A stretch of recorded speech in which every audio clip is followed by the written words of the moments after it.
What have we got here? This is a compilation of my 4 Resident Evil 2 videos, each dedicated to one of the game's 4 scenarios that I made over the last few years. I put this video together because my Resident Evil 3 video releases in 7 days. I hope you enjoy. Resident Evil 2.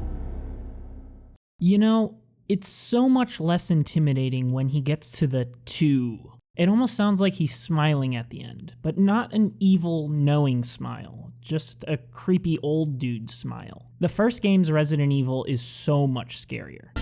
Resident Evil.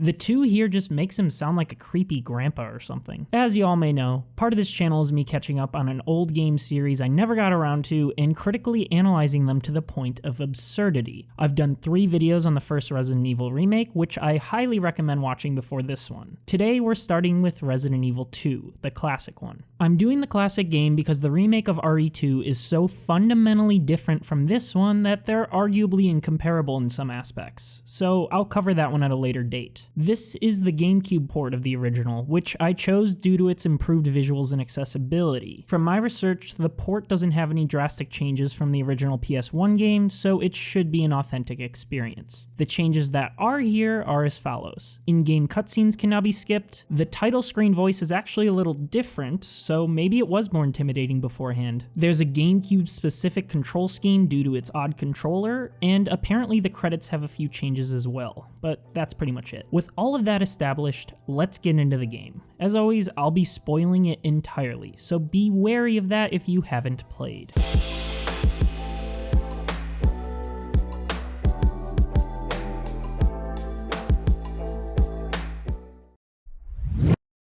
Just like the first game, we can pick between 2 characters to start. I chose Leon as I have a bit of history with him, having played Resident Evil 4 a few years ago. Leon's story starts with a recap of the first game, about the mansion explosion and the T-virus bioweapon, and how Jill and Chris are trying to investigate the subject more. We learn that Umbrella's experiments are far from over, and we cut to Leon zooming through Raccoon City to start his first day on the job as a new cop. We witness a truck driver getting bitten by something as he rides off, and Leon comments on how much of a mess everything is before being surrounded by zombies himself.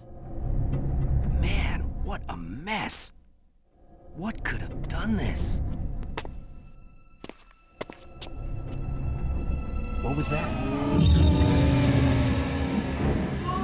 What are these things? All right, that's far enough. Don't move! Don't move! No!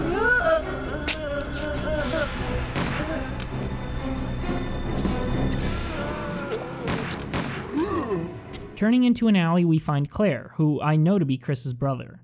Leon heroically saves her and the 2 speed off into the night. Radios are out and no one knows what's going on. Soon, the semi-driver appears as Leon provides Claire with a gun, but then a zombie appears from the back and causes a crash as the semi tows along behind them. That maniac's gonna ram us!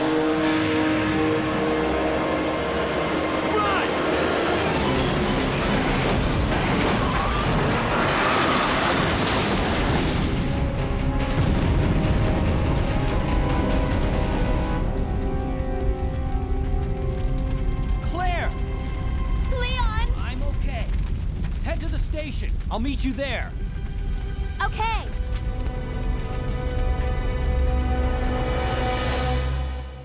We witness a massive explosion, and our 2 heroes are separated by an unescapable destiny? The camera cuts to our first official gameplay segment. Good to see that static camera back. It takes me a second to get used to tank controls, but I run through the zombies knowing I need to save ammo from the first game.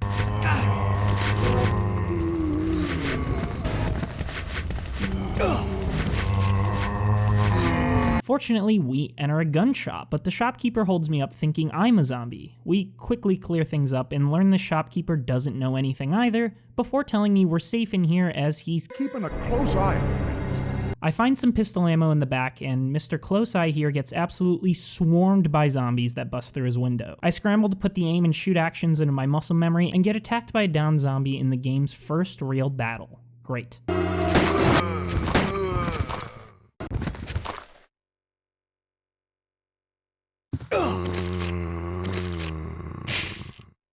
Leon and I head out the back of the shop into an alleyway and gun down some more zombies while enjoying a brilliant top-down camera angle that really adds to the tension. I don't know exactly what's coming at me, and even if I can see the monsters, my player perspective is so tilted here that I'm not sure I could effectively aim and kill them. I also don't love that the bodies twitch even when they're dead. It makes me think they're just going to come back to life, and that's terrifying, and I'm sure that's the point. I wonder why Leon can't use the stairs until realizing I have to press A for him to start the animation. God, what it must be like to have played games back then. I was about 3 or 4 years old, so no way I was playing games like RE2. Back in my day, we had games where you could just walk up the stairs. We climb on top of a dumpster to fight off 2 zombies and clear out another alleyway that leads to some destroyed storefronts.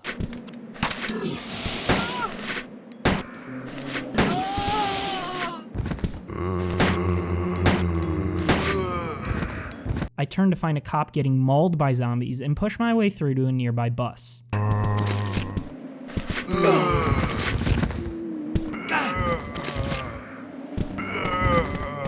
Of course, there are zombies in the bus as well, and I take this time to try out Leon's other equipped weapon, his shotgun, and I blow a dude in half. That part is cool, but then his top half starts crawling toward me, so that ain't great. I waste a shotgun shot on him and get mauled by a zombie outside.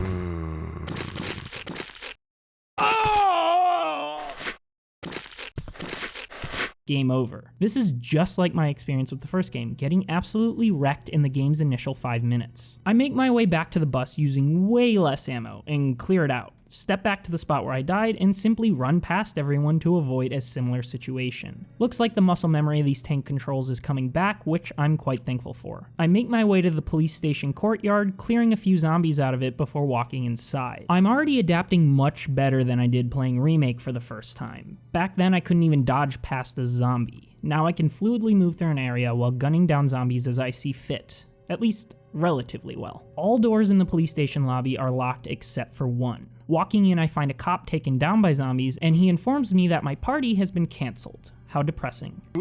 Who are you? Oh, you must be the new guy. Leon. Sorry, but it looks like your party has been canceled. The man then details the events that took place after the first game to catch us all up. That Chris and Jill tried telling people about the fucked up scenario at Spencer Mansion, which is based in Raccoon City's outskirts. They tried building an investigation and warning others, which, you know, I would hope they'd do after seeing what they did. Thing is, no one believed them, and to be fair, the events there were a bit unbelievable, so I can't blame anyone too much. Shortly afterward, however, the T-virus spread throughout the city as our 2 heroes warned it would. We're now at the point where All this started to happen. The dying cop gives me a keycard, a homie move for sure, and tells me to save others in the station. Leon swears he'll save the guy despite his claims that it's far too late. Just go. Fine, but I'm coming back for you. Just hold on. And we head off on our own while the man locks the door behind us. I finagle with the doors, thinking that this guy just gave me a joke card, before realizing it actually unlocks doors from the front desk computer. Hell yeah. I head through a door near the front and take down a small horde of zombies with my pistol. Reviewing the gameplay footage, I count 5 zombies, but it felt like a lot more in the moment, and I can hear more down the hall. I duck into a side room only to be swarmed yet again.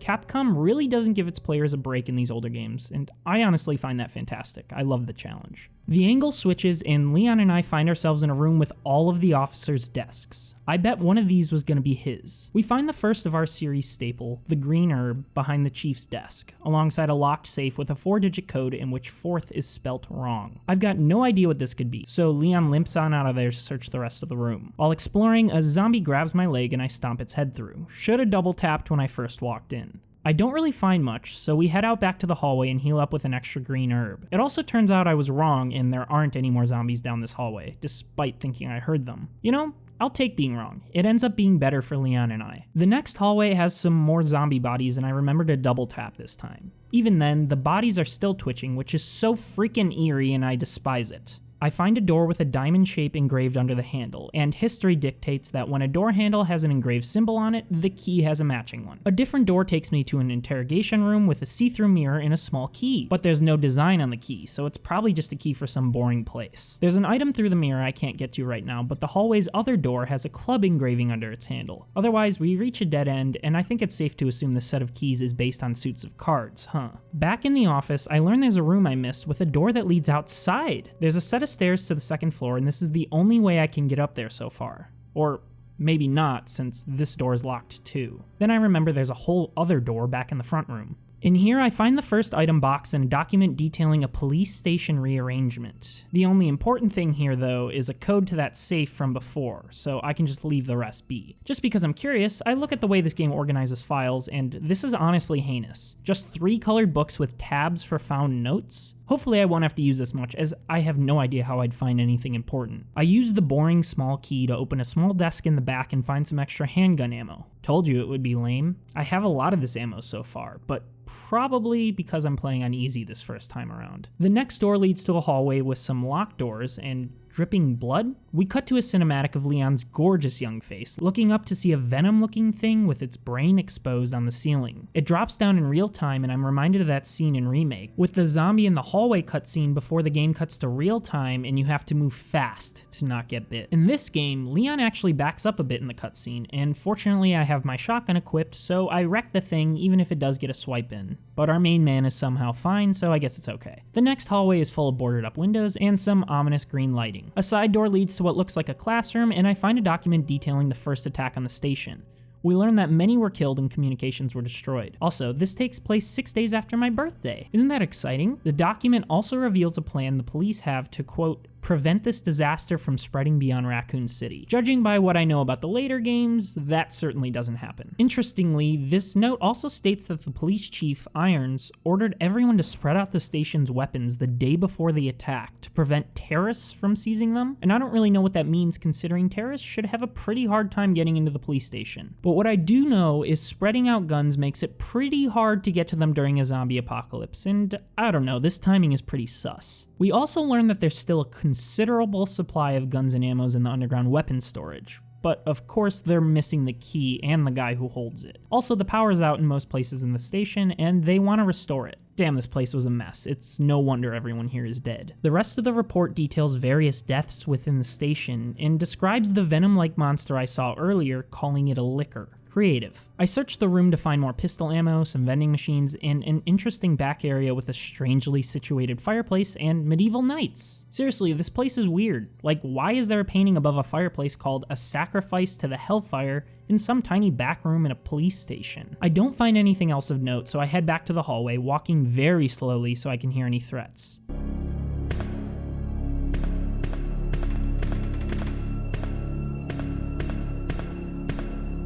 A room at the end of the hallway leads to another hallway, but this one's full of zombies. Since I'm surrounded, I waste my shotgun ammo on these hoes, and oh my god, one of their top halves is crawling at Leon, while another's arm gets stuck on him. What the hell is going on? This lady is in half. It's too early for this shit. My pistol takes out the rest of the zombies, and I find another safe room next to a set of stairs that reminds me quite a bit of the safe room next to a set of stairs from the first game. A pretty neat reference. In the back of the safe room, I find a film development station, which a police station would need, especially in a time before video was big. But knowing this doesn't make me feel more comfortable about how dark it is. I don't feel like going up these stairs just yet either, so I head back to the safe on the other side of the station. 2236 is the code, and inside I find some shotgun shells and a map. Not a bad find, but I feel like I'm missing something, so I head back to the interrogation room, and looking back, I guess this is obvious, but I can't grab the item through the so-called magic mirror. This makes sense in the grand scheme of things, but I figured the word magic actually meant like a magical item, but I guess it's just a reference to a double-sided mirror. Point is, I tried shooting and stabbing through the glass, and that didn't work. I head back to the safe room and brave the stairs. Fortunately, nothing comes at me right away, but I'm ready with my shotgun out. Walking down the hall, I find a locked door and some creepy statues talking about the sun and the moon and how they must gaze upon the center statue to release the red soul. Man, imagine Imagine you're just new here and you see a statue that reads all of this. Like, what the hell? By reading the texts, I understand I need to make the side statues look at the middle one, but I assume I need a switch or something to do that at a later date. I kind of forgot you can just push things around in this game, but we'll just ignore that basic fact for now and get back to it later. I promise I'm good at games. The next room features some zombified policemen I take out with no problems whatsoever. There's a twitching body at the end of the hall, but it doesn't grab me, so I guess we're good for now. I find what looks like a communications room that contains a trophy for best marksman. Turns out Chris won it. Good for him. What a neat Easter egg. Thanks, Capcom. Examining the desks, we find Chris's diary. We're learning all about our boy. Leon takes a look, which seems violating, but hey, Chris probably knows something we don't, considering he has dealt with these zombies already. In his diary, Chris breaks down how the chief simply won't believe him about the umbrella incident and that the mansion blew up, so there isn't any proof of it all. That and almost everyone in town is employed by Umbrella, so they won't talk either. And he doesn't know what to do. Only a week and a half later, the station is receiving reports of monsters surrounding the city. But Jill, Barry, and Chris discover Umbrella's research on a successor to the T-virus, the much more terrifyingly named G-virus. The trio heads to Umbrella's HQ in Europe to take this on, and Chris notes that he won't tell Claire so he could keep her safe. Ironically, now she's at the police station during all of this to try and find him, so good job, buddy. You did well. Speak of the devil, Claire appears and Leon reveals that he just snooped through Chris's diary, though she doesn't seem too phased that we totally violated her brother's privacy. She then recommends we split up again, which doesn't sound like a great idea, but hey, I guess that's what Resident Evil characters do. So I'm not even phased at this point. Leon also gives her a radio so they can communicate from a distance. We find another shotgun in a locker, which is actually pretty annoying because it takes up another inventory slot and I can't transfer the ammo from one shotgun to another. This bothers me more than it should, and I end up thinking about it for way too long after not being able to grab a first aid spray. But alas, I have to move on if I want to survive. Further down that hallway is another locked door, so I head back to the safe room to regroup and organize my things. I'm taking the other hallway back to the main part of the station when holy shit, a ton of zombie arms break through the boarded up windows and scare the hell out of me. One group of them grabs me further down the hall before they all just disappear, which is honestly more frightening than them jump scaring me in the first place. The main lobby has a spot for me to put this unicorn medal I found earlier, which drops a spade engraved key so I can open more doors. Staring at the map, I realize that the doors are color-coded by key, which is a nice touch, so I don't have to waste time going to doors that I might be able to open. Instead, the map just tells me which key goes where. I head back the way I just came from and use the spade key for the first time. This unlocks some sort of documentation storage room. And here I find that on my birthday, September 20th, the station received reports of a suspicious individual skulking around the sewers near Raccoon City. A police sergeant searched the area and actually found the guy, but then he ran away before anyone could question him. But the sergeant did recover some C4, a detonator, some ammo, and a broken infrared scope. So our guest is obviously up to something weird. I see an item on top of this bookshelf that I can't reach. There's a ladder, but again, I forgot I can push things in this damn game, so it takes me a sec to get up there. Turns out I did all of that work for a crank, which is disappointing on the surface, but in reality, that's probably pretty useful considering how important a crank was in the first game. I do some inventory reorganizing at the safe room and head back upstairs and down the hall to unlock the last spade key related door. In here we find a vending machine and hella zombies eating something on the ground we can assume is a body. I shotgun them down and two of their top halves come crawling at me, which is just the worst, before I kill them too. Two dead with one shotgun shell. I'm proud of you, Leon. Down one hallway is some ammo and a nailed door, but the other hall leads me to a library of sorts. Here there's some ominous ass bookcases and switches to move them left and right, but they don't work right now. Up some stairs, however, I find a broken railing, drop down, and find a switch that activates the power to those bookshelves. There's also a metal plate with the same symbols as on the bookshelves. I quickly put together that I must line them up in a certain order to correlate with the design on the plate. Upon doing so, I find a bishop plug. So we've got card suit and chess piece symbolism now. So someone designing all these weird puzzles must have really liked games. Kind of feels like Leon is trapped in some sick game, so this is all adding up. I head through another door up the stairs and find a sort of mechanics room with a bunch of rusted gears. I use the square-shaped crank from earlier to lower some stairs and head even higher to find a machine missing a whole gear. Looks like I gotta find that now. Back in the library are some double doors that lead to the top floor of the main lobby. I find a ladder that unlocks a shortcut between these two areas and wipe out some zombies for good measure. On the other side of this floor is another safe room with a small key and a secretary's diary. The secretary details a time when they accidentally moved one of the stone statues on the second floor by leaning on it, which should have tipped me off about the puzzle with the sun and the moon statues, but I can assure you it did not.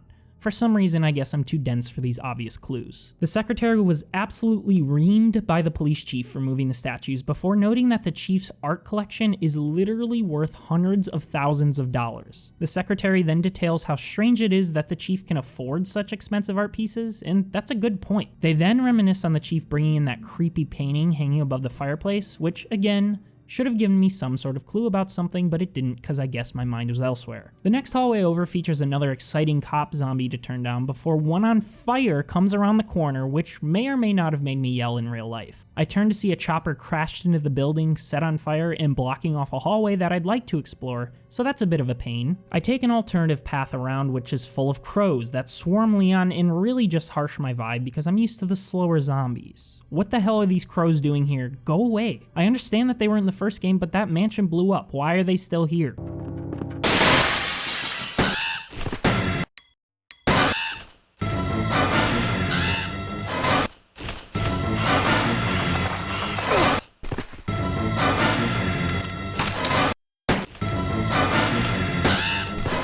At the end of this next hallway is a rooftop with water pressure controls, but I can't adjust the pressure for now. I head down some stairs, gun down some more creepers, and find a pump control room. I assume that I should be able to put out the fire by activating the station's sprinkler system, right? And here I find a valve handle and some additional ammo before getting mugged by some zombies at the freaking loading screen in the next room over. Turns out there weren't any controls in that room. I was just meant to find the valve handle, which plugs into that pressurized pipe up top. The fire is now out. I walk into the originally blocked off room and find a ton of random art that I can assume is the chief's. There's an uncomfortable armored statue with chains on it that reads, Tyrant the Brave revives with 2 lights. Neat, I guess. I find a diamond engraved key in the corner, but my inventory is full, so I have to drop off other things before grabbing it. That's what I get for keeping ink ribbons on me instead of dumping them in the box. After grabbing the key, I find a door to that outside stairwell leading to the first floor. Back on the west side of the station, I use the diamond engraved key to open a door near the stairwell, blow down even more zombies, double tap for good measure, and find some film in a storage locker that I should probably develop.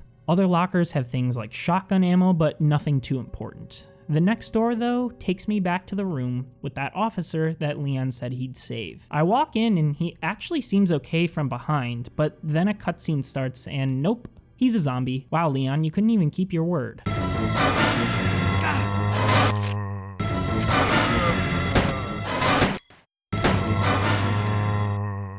On the desk next to him is a heart key that I can't grab right now due to a full inventory yet again. I unlock the door leading back to the station lobby, really appreciating all these shortcuts by the way, and do a scan for other items and documents I may be missing. Then I head to the eastern part of the station to finish up the diamond engraved doors. After opening one door, it turns out I'm on the other side of the magic mirror. I find another chess piece plug, the rook plug, and a freaking liquor breaks through the other side of the glass. This one really caught me off guard since I've been in that opposite room many times before and it was always empty. Here I was thinking I was safe until Capcom had to make me shit my pants again. The room also contains a cord, which is probably useful, so I nab that, but I need that heart key, so I gotta get back to the dead officer for a second. Thing is, I get distracted along the way by finding a use for that cord in the West Wing. Attaching it to a control panel lowers some security doors for the broken windows, which makes me feel super safe. Leon comments saying it won't last, so that isn't ideal, but I guess we'll see. Along the way, I re-enter that classroom and I see that fireplace, which reminds me of Chris having a lighter from the first game. It was used to light a furnace. I check and Leon has a lighter as well, which he uses to burn up that unsettling image. What a nice callback to the first game. I love that, and it's a great way to lead players along without being too obvious. You're rewarded for playing the first game by recognizing a puzzle from before, but it's also a puzzle new players can pick up on relatively quickly because, well, fire and fireplace. Duh. Inside the image is what looks like a red rupee from Zelda, but this one is much more lame and simply called a jewel. I assume I use this to help free Tyrant, the intimidating statue. Since I'm by the darkroom, I head in to develop a piece of film and opened up an inventory slot. The photo develops to show some creepy ass eyeball creature with a giant arm, or so it seems. Entitled Code G Human Body Experiment, I can assume this is what happened to a human after being injected with the G virus. Finally, I head back to the dead officer to grab that heart engraved key, and it turns out there was a document in here that I missed. It's a welcome letter from all the officers to Leon on his very first day. That explains all the party hats, and hopefully finding this makes today a little better for our boy. But then again, maybe it doesn't, because all these people are now dead and he has to think about that. God, this tone is depressing. I head to my first heart key door behind the room with the safe, which leads me down a terrifying hallway full of broken windows. I walk down slowly with my shotgun out just in case, before heading down some stairs to a basement of sorts, full of more creepy hallways. My hallway opens up into the middle of another where zombie dogs surround me on either side, and I really wish I just stayed back, but I heard things and got curious, you know? What's even scarier is the one behind me doesn't attack right away, leaving things even more tense until I finally get the first one killed. A thoughtful little trap, no? Even if I killed the first one right away, the second would have surprised me and done some damage regardless. Hell, even knowing both are there, I'm not sure how to tackle the situation without getting hurt. I come across a sort of maintenance room, and hey look! It's a green herb, almost as if Capcom knew those dogs would have me wrecked. Thanks, guys. Those herbs are probably only because I'm on easy though. I bet when I play on a harder difficulty, the game won't be so forgiving. Near the herb is a reserve power breaker, but I can't use all the power at once to turn it on. It's a small puzzle that has me adding and lowering power based on 5 switches.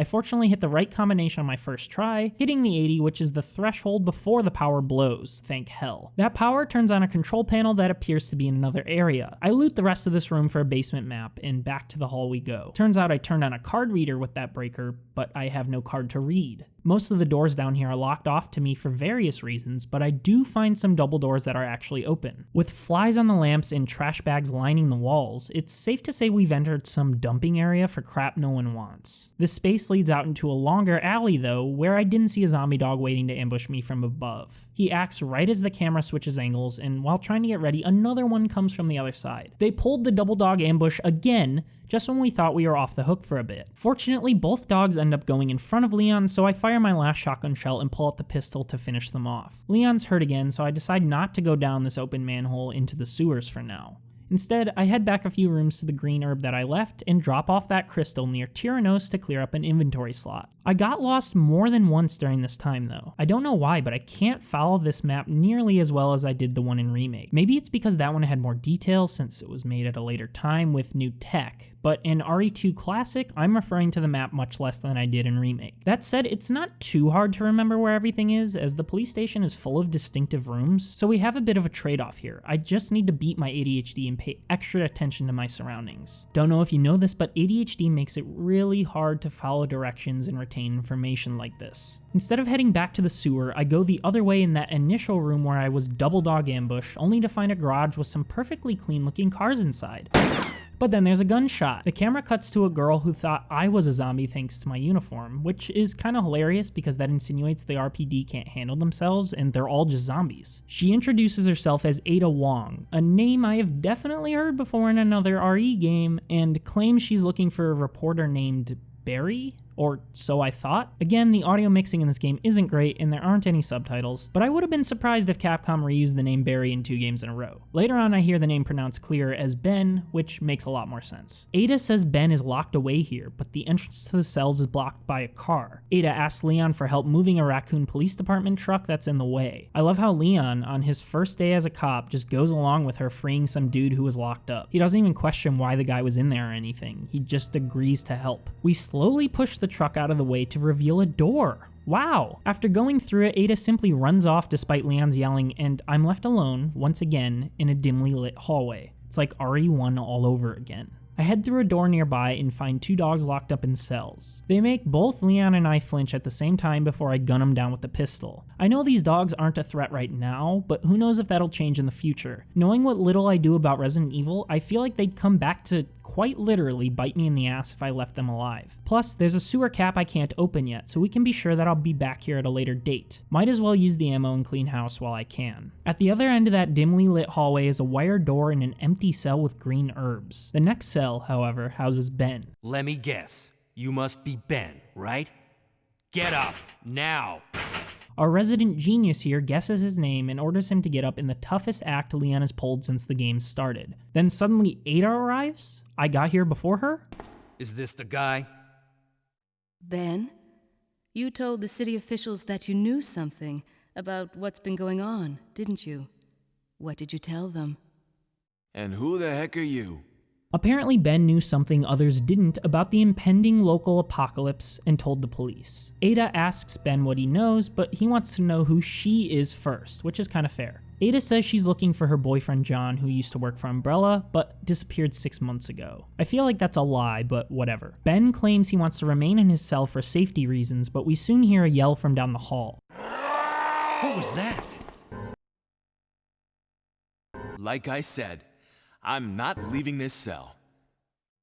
Get out of here before you lead it right to me. Turns out, Ben doesn't know that all the police have died. Leon actually reveals he's the last standing cop, which seems to take Ben's guard down a little bit. Our prisoner explains that we must go into the sewers to get out of the city, hence that sewer cap I ran into earlier. Funny how he knows that. Look, if you want to live, then you're gonna have to leave with me.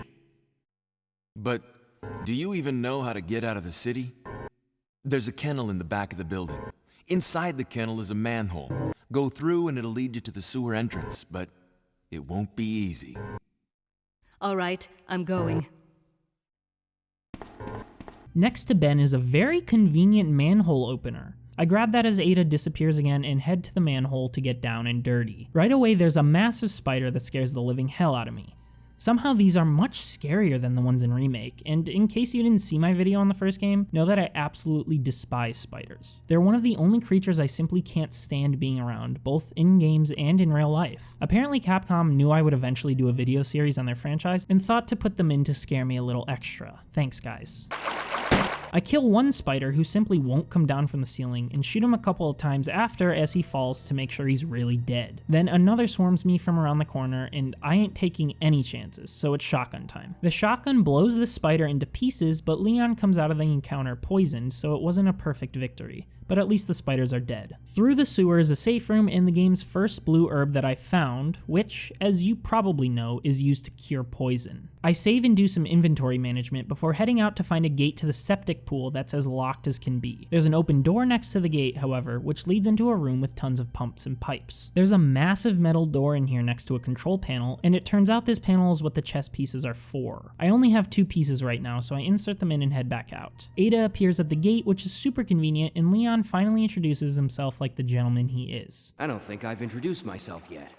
My name's Leon. I'm with the RPD.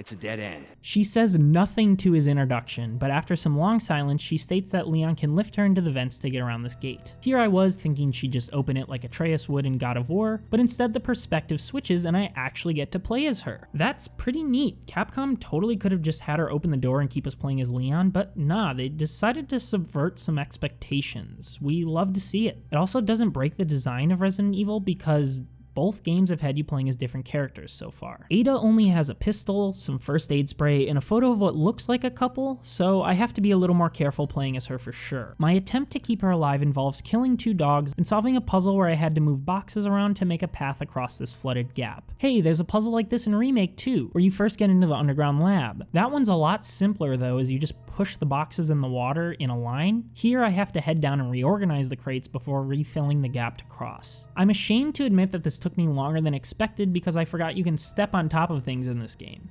I needed to step over one box to get to the other. I wasted a fair amount of time looking for a control panel or some other external way to move the boxes before realizing this. Not proud of this, okay? Hey look, across the gap is a key with a club engraving, the final one needed to open all the doors in the station. Good thing I got to this key as fast as possible with no issues, absolutely none, as we know Leon is waiting for me. It's a really important item to get to him. I check out Ada's other pathway, which leads me to an underground elevator. There's nothing down here for her except shotgun shells, and she doesn't even have a shotgun, so that's kind of useless, but okay. We head back to Leon and throw him the key in the shells, so it turns out there is a use for them. Think fast. She yells as she whips the ammo at Leon. The sound effect is brutal, and Ada leaves before Leon can say, Ada, wait! Looks like I'm alone again. I restock at the safe room on my way out, and it's time to use this final key. There aren't any spiders in the sewer anymore, which I'm very thankful for. I make my way back to the station and get ambushed by a liquor where the dogs originally surrounded me. Safe to say this hallway is simply bad luck for Leon. The club key opens up a set of double doors, and I enter a cremation room full of bodies. I double check each body to make sure none are alive and find a keycard in the back before getting ambushed by zombies coming out of the body holding drawers. And the scenario is made worse as they came out while I'm backed into a corner.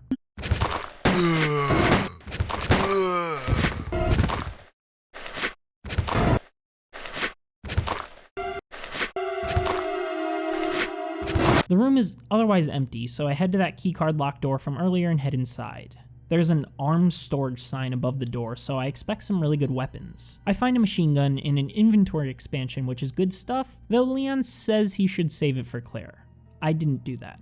I wonder how that will affect my future play experience. Otherwise, there's a bunch of ammo for guns I already have, which is always welcome. I head back to that empty alleyway to check out the sewer since I finally feel brave enough, and it turns out to be a complete waste of time. There's a safe room here, and then a hallway that leads to a dead end. There is an opening, but it's too large for an adult to enter, so I'm gonna wait for another playthrough to try that out. You know, they could have kept the two campaigns completely separate, but they didn't. I really like that I can find things regarding Claire's campaign and Leon's campaign, and I'm sure the opposite will happen while I'm playing as Claire. Since I have the club key, I head back up to the station to open the final doors. The first door is right next to the stairwell and leads to what might be a break room. There's water bottles and lockers and a bathroom, so I have to assume this is where the officers chilled for a bit. There's a dead cop on the ground next to some bunks, a freaking magnum, and a note. This note turns out to be the Watchman's diary next to who I assume is the Watchman's body. Police Chief Irons got mad at him for hanging out in the watchtower and neglecting his duties. While that sounds like a normal thing for your boss to yell at you for, the Watchman notes that the chief seemed angrier about him being in the tower than he was neglecting his duties. Turns out access to the watchtower was prohibited, which is suspect considering this is a watchman. You'd think you'd want him in the watchtower. The Watchman then describes Thomas, a man who works in the scrapyard out back. Thomas really loves chess, so much so that he designed a special set of chess-shaped locks and keys for one of the doors in the disposal yard. I guess that's why I keep finding random chess piece keys, but that still doesn't explain the suit-based keys. The Watchman goes on, stating that he made plans with Thomas to play chess. He's excited to play against this so-called chess legend, but is worried about one thing: Thomas's constant skin scratching. I assume he scratches his skin in a disgusting way, like rapidly scratching at one spot over and over again, because the Watchman is sincerely bothered by this, and I don't think skin scratching is normally that weird. Thomas was a fantastic chess player, as he had claimed, but during the game he wouldn't stop talking about eating food. Like, mentioned it a weird amount. He also looked kinda strange, whatever that means. Thomas then cancels their next game because he wasn't feeling too good. The Watchman described him as one who literally looked like The Walking Dead. The Watchman then states that he hasn't been feeling too good either. I wonder why that was his last diary entry. I go to another club key room in the East Wing, and turns out it's the final club key room. That also means all 4 suits of keys have been used up. I wonder how close I am to the ending already. Inside is the press room where the police chief would give his public statements. I find some undeveloped film on a desk and head to the back of the room for a puzzle. The puzzle's first step has me lighting a furnace, and next to it are 3 torches with the numbers 11, 12, 13 etched into each one respectively. I try 13, 12, 11, which turns off the flame and reveals that this is a hit things in the right order puzzle. Just to get it out of the way, I try 11, 12, 13 next. Surprise, that wasn't the code. From here, I use the process of elimination to try every combo and let loose this gear in the front of the room. You know, that undeveloped film probably had some sort of clue for this puzzle, but I found it fun just trying out the different combinations manually. I feel like that uses the same amount of time as running back to develop the film and getting back here, as long as you keep track of which combinations you're doing at least. With the gear in hand, I try to find that attic area where it belongs, but I get lost. The map is of little help since there's no room names anywhere, though I can somewhat make out the attic by swapping through the floors. During my travels, some zombies start swarming in from windows in a hallway. Interestingly though, these zombies aren't in the room I'm in. The game showed me something going on in another part of the station. I like how they did this now instead of when Leon enters that actual room, because showing it early means the player could forget it happened. They might get distracted with some other task and enter that hallway, expecting it to be safe as it has been before, but then get swarmed by a zombie horde. The player can't be mad at the game either. This wasn't a cheap trick. Capcom tells us to expect this trap coming, but it all depends on if we remember that cutscene or not. But back to Leon. I finally find the attic space and insert the gear, which turns on the machine that opens a hole in the wall. That hole contains another chess piece key, and a vent takes me all the way down to the basement. A nice shortcut to the chess key door too. No! Get away! No!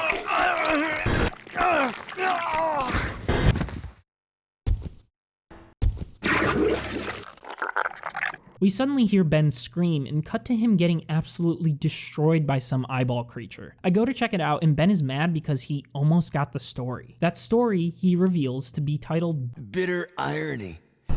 The chief of police, a co-conspirator. Ben hands Leon a sheet of paper and begs with his dying wish to make the chief pay. He starts burning up and is basically cut in half by some creature that busts out of his shoulder. Don't love that. My chest! It's burning! What's wrong?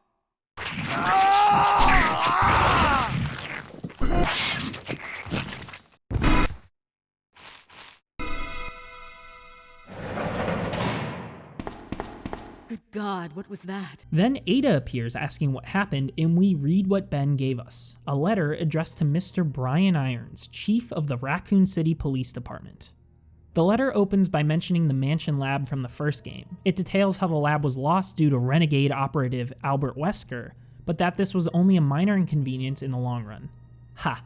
Wesker would hate to hear he was nowhere near as important as he thought he was. Now, this unknown group's only concern is the STARS members Jill Valentine, Chris Redfield, and a few others. The police chief is told to dispose of any STARS members that have any evidence of what happened at the mansion, and he has to make it seem like an accident, of course. The note is signed by a William Birkin, who ends the letter ordering the chief to monitor the STARS members' progress. A second letter from Birkin notes that he has deposited $10,000 into the chief's bank account, that the development of the G virus is almost complete and is set to replace the T virus, that Birkin is sure he'll be promoted to board member at Umbrella if he can pull this off. The letter ends on another note to continue monitoring the STARS members, as they're still attempting to uncover information regarding the project. Then there's a third letter. How did Ben get a hold of this stuff, and why didn't he tell anyone else sooner? This time, Birkin is throwing a tantrum because Umbrella HQ is spying on his G-Virus research. He panics and tells the chief to detain any suspicious individuals throughout the city, and to contact him if they find any. A bit full of yourself, no? Thinking the world is after you? In this case, many probably were after him, but it's still fun to speculate that Birkin is more than a bit insane and self-involved. Ada runs off, saying she'll probably find John at the chemical plant. Oh yeah, I forgot she was looking for him. Leon radios Claire and says we have to access the back of the parking lot and asks her to come meet us in the sewer. Do you read me, Claire? We now have access to the back of the parking lot. Got it. I'm getting out of here and heading to the sewer. Can you meet me there? I'm on my way. I do a quick save on the way and run in the sewage room to find that eyeball thing having a seizure on the ground. It starts growing arms and legs and morphs into this massive creature that sends out little dudes. The little dudes that I think killed Ben.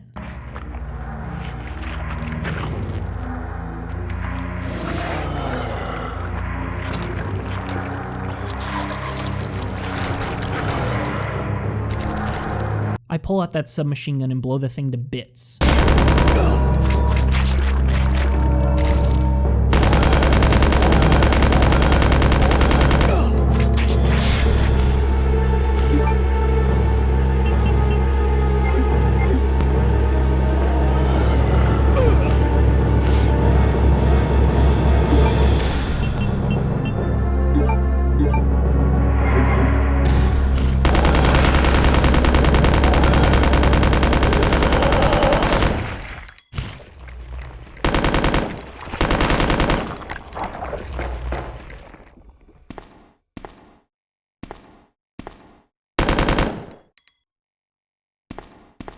Head over to the panel and realize I'm still missing one chess piece. What else do I have to do? I thought I cleared every room. After some thinking and running around, I suddenly remember Tyrannos the statue. I still have to find his other gem. I shotgun my way through the zombies that climb through the East Wing windows. Good thing I remembered that cutscene. On the way over, I developed that next roll of film, which is a picture of a man dead in front of a tailor. An attached note says he regressed to a zombie within 2 hours after constantly complaining about agitation in his epidermis alongside nausea. The photo was taken by R. Lambert. I thought that name sounded familiar from the first game, so I googled it and nope. Turns out this is his only role in the entire Resident Evil series, having his name listed under this photo. You did good, Lambert. We're still benefiting from your work all these years later. I do some clearing of rooms on this side of the mansion, hoping to find any trace of that second gem. I eventually run past the statues again and see the gem glowing in the big one's hand. How do I get this thing? The hint on the statue reads, "The god of sun and the god of moon. Their gaze upon me is the only thing that can release Red Soul." Well, next to him are two statues colored slightly like the sun and the moon. Also, this time I found a spot on the ground that, if I found the first time, I probably would have been able to solve this puzzle. It's next to the statues that reads, "Something seems to have been placed here." Pretty sure that means I should move the statues to these spots. By this point, I remember I can push objects once again, so I should probably apply that knowledge here. Of course, this means I have to move each statue the long way around, which I'm getting sick of in games, but that's a conversation for another time. And the gem releases. Imagine that. Along the way to Tyrannos, I opened a desk I missed before and found some handgun parts. It appears the parts are an extended mag and the ability to switch this pistol between 3-shot bursts and manual fire, which is awesome. Definitely sticking to the 3-round bursts. It takes me a bit to find Tyrannos again, but I finally get there, place the second gem, and the big boy's chest opens up to provide the final chess piece plug, the king plug. You know, if I did this puzzle at the beginning like I was quote-unquote supposed to, I'd probably be through that chest door already. After all, I think you're supposed to find the last plug up in the attic, drop down to the chest door, and be able to open it up from there. But I obviously didn't do that. I grab some herbs on the way to the chest door, and I open her up. Ada appears in the next room, and Leon yells at her for running off because there are zombies around, and she totally blows him off by being like, I was there, Leon. I know. He does then convince her to team up, and she starts following me around. I explore the room and find a water filtering machine, but otherwise there's nothing of note. We proceed through the sewers while making a ton of noise, and there are some blue herbs here, so my greatest fear is about to reappear. Ada and I find what seems like a control room, and here is a long letter to the sewer manager, basically giving them a calendar of future events to be ready for. Like, an important person will arrive on the 1st and 3rd Wednesday of every month, or on the 28th we'll be transporting volatile chemicals, so get out of the way. The chief will come down every 2 weeks or so for a meeting, and next we get a pretty thought-provoking reveal that Birkin will come to the lab on the 4th Friday of every other month and conduct a training seminar for the Chicago branch of Umbrella Inc. Chicago, that's me! Since Birkin is so secretive, I wonder what this training seminar is. Could it be on what to do if the virus breaks out? That obviously didn't work. What about how to carry on his research in the long run? I'm very curious. But more imminently, Umbrella suspects an attack on Birkin. The sewer manager must take every measure conceivable to guard Birkin's life. They're really expecting a lot out of him. I wonder how well he's paid. If he gets drops of 10K in his bank like the police chief did, good for him. This might actually be worth it. Once the note is read, I save, re-up some items, and head on down the nearby lift. Right away we get into some shit. There's a scientist who runs and starts shooting at Ada, but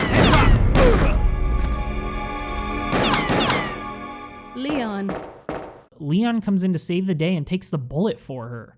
What a hero. Look at this, just perfect form. Ada doesn't even say thank you to the passed out Leon. She just says his name and then she says she has to go talk to that woman. She just leaves his body there without saying anything else. I'm given control of Ada and maneuver through this area to get to the sewer water. As I'm walking, I hear little pounding sounds. Could it be? It is. The camera jump cuts and the spiders are back. As Ada, I only have the normal pistol, so I don't know how I'm going to handle this.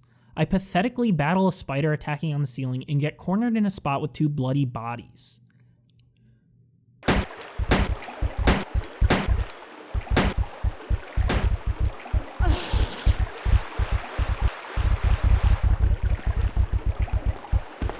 One body is holding something, but Ada says she doesn't need that right now. Mental note to go back to this as Leon. See, I may miss some of the obvious game design nods, but I caught that one. It's an interesting choice to have players play as Ada again here. We think that Leon might be dead or at least gravely injured, and back in the day, I could see people thinking that Leon won't be in the rest of the game, that you'll play the rest of it as Ada in some sort of twist. With my knowledge of modern games, I was always pretty sure that Leon would come back to life and be perfectly fine, and that's what ends up happening. But anyways, instead of fighting, I head up a nearby ladder through the ventilation shaft when cockroaches start swarming. How are these PS1 looking pieces of shit still so creepy? It doesn't help that they scramble just as fast and make the same sounds as in real life. Man, Capcom really nailed the tone with this part, and it shows up for like 2 seconds. First spiders and then cockroaches. This makes me more uneasy than I already was, so props to them. Down the other side, I find an activated switch that only temporarily stops the fans. We're in a creepy area full of catwalks when Ada is suddenly shot at. Her gun goes flying, and there's even a little bit of blood, but Ada's unfazed. Literally nothing is bothering this woman. How? Maybe she should have taken that original bullet since she can just brush it off, and then Leon would be here with us. Ada just stands up straight and starts being threatened by the scientist. though she somehow knows Ada's name. She brings up that a guy came from Chicago to work on the T-virus during the time of the original game, and he used his girlfriend's name as the password. That's what you do in Resident Evil. That's a reference. You head to that PC in the lab and use John's name as the username and Ada's name as a password, and she's not even in that game. How cool. So it turns out John was real. I honestly thought he was made up. The scientist then reveals herself to be William Birkin's wife, Annette. Her husband helped create the T-virus from game 1, and Annette is obsessed with making sure his work on the G-virus is safe. Damn, what a real one. Annette explains that the G-virus can create the ultimate bioweapon, and its potential is more than the T-virus. Well, considering they're making another one, I would hope its potential is stronger than the T-virus. It's kind of like when Microsoft released the Xbox One X and they were like, it's the most powerful console ever. Well, if you're releasing another console, I would hope it's more powerful than the one beforehand. I thought that was such a dumb marketing gimmick. Anyways, Ada puts together that Ben was poisoned by William Birkin. Annette reveals that Umbrella tried to steal his research, and that's how Birkin was attacked and why he's not in the game right now. At least, not in his human form. We move to a cutscene and see some Umbrella soldiers hunting down Birkin, and the rest of the scene is a cinematic masterpiece. Open on a tub full of the G-virus, we cut to Birkin, staring lovingly at his creation, and end on him saying, "No one will ever take you away from me." Notice how right here they cut below him so we're staring up into this evil man's eyes as he says these delirious foreshadowing words. But you know what? The way he's framed, I believe he believes no one will take it. He's looking at that thing more lovingly than I'm sure he does his wife, but his eyes also have an underlying layer of sinister, and it's honestly really impressive that Capcom could pull off such an emotion even in this low polygon cinematic. Seconds after, soldiers barge in and hold Birkin at gunpoint. Willing to give his life for his love, Birkin refuses to concede but trips over the counter and knocks some stuff over, which, from what I can tell, leads a soldier to think Birkin fired a gunshot. So the soldier starts shooting. You might hit the sample. That's it, all right. Okay, let's move out. They absolutely pelt Birkin with bullets, and he, for some reason, didn't even use the gun in his hands. Annette arrives to find the soldiers ran off with the G-virus, and, well, her husband was just straight up gunned down. As Annette goes to grab bandages, Birkin reveals a small sample of the G-virus serum he kept hidden. He shoots the serum into his chest, his eyes flash red, and we dramatically flash back to Annette in the present time. Again, a really good job with the emotions for such a low poly game. Look at how sad and resentful she is. The designers really emphasize parts of the human face we can connect with the most, even through these terrible graphics at the time. We cut back to the two Umbrella soldiers being taken out by a hidden monster and get a close-up of the thing feeding on its prey, but we don't see enough to discern what it is. Shoot! Eat this, you freak! I'm stopping it!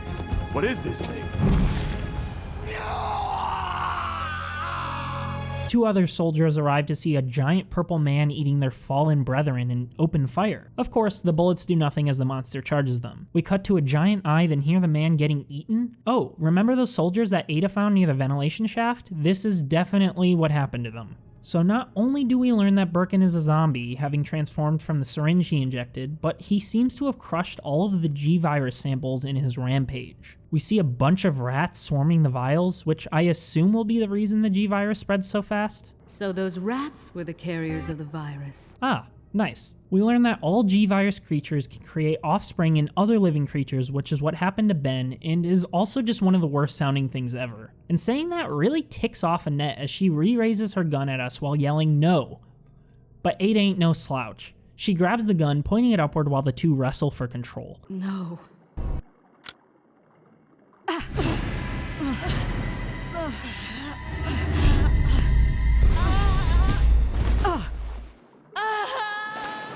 Then Ada decks her in the face, which I did not see coming. Annette falls over the railing and splashes into the sewers. I assume that part will come into play later. And all Ada says after supposedly murdering someone is, Too bad. It's hilarious how little of a fuck she gives. Leon could really learn a thing or two. Injured but still ready to fight, Ada and I explore the rest of the catwalks and find a dead guy holding something, which is also left for Leon. Speaking of Leon, you'd think we should go check on him by now, but nah, that's not Ada's mission. Heading down a ladder, we hear a massive splash, see a cut to black, and hear Ada yelling.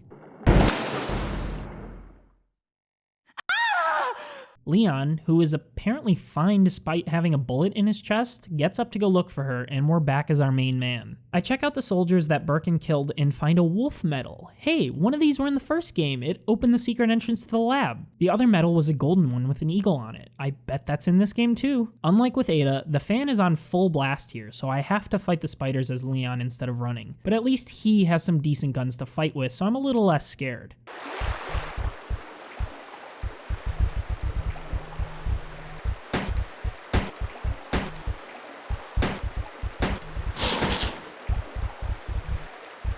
I wreck both of them trying to figure out why my pistol is still shooting single shot. Turns out I forgot to make the pistol on auto despite my intent to do so earlier.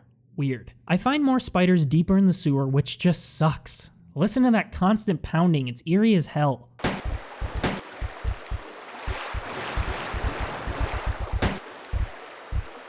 But my auto pistol on the right setting absolutely drains these guys. Hey look, a control panel requiring a wolf and an eagle medal, imagine that. It looks like it controls this thick waterfall that I can't get past for now. I enter a door nearby and find the lower layer of that area Ada was in. I need a valve handle to access the room, which I have from earlier with the helicopter on the roof. But of course it's all the way in the storage box up the lift, because why the hell would I carry a valve around? This is Capcom. Using the valve lowers the bridge from Ada's floor to mine so I can cross the pit in the middle. On the other side is a typewriter and a green herb. How lovely. I enter the door there and stand still for about 10 seconds to listen for anything.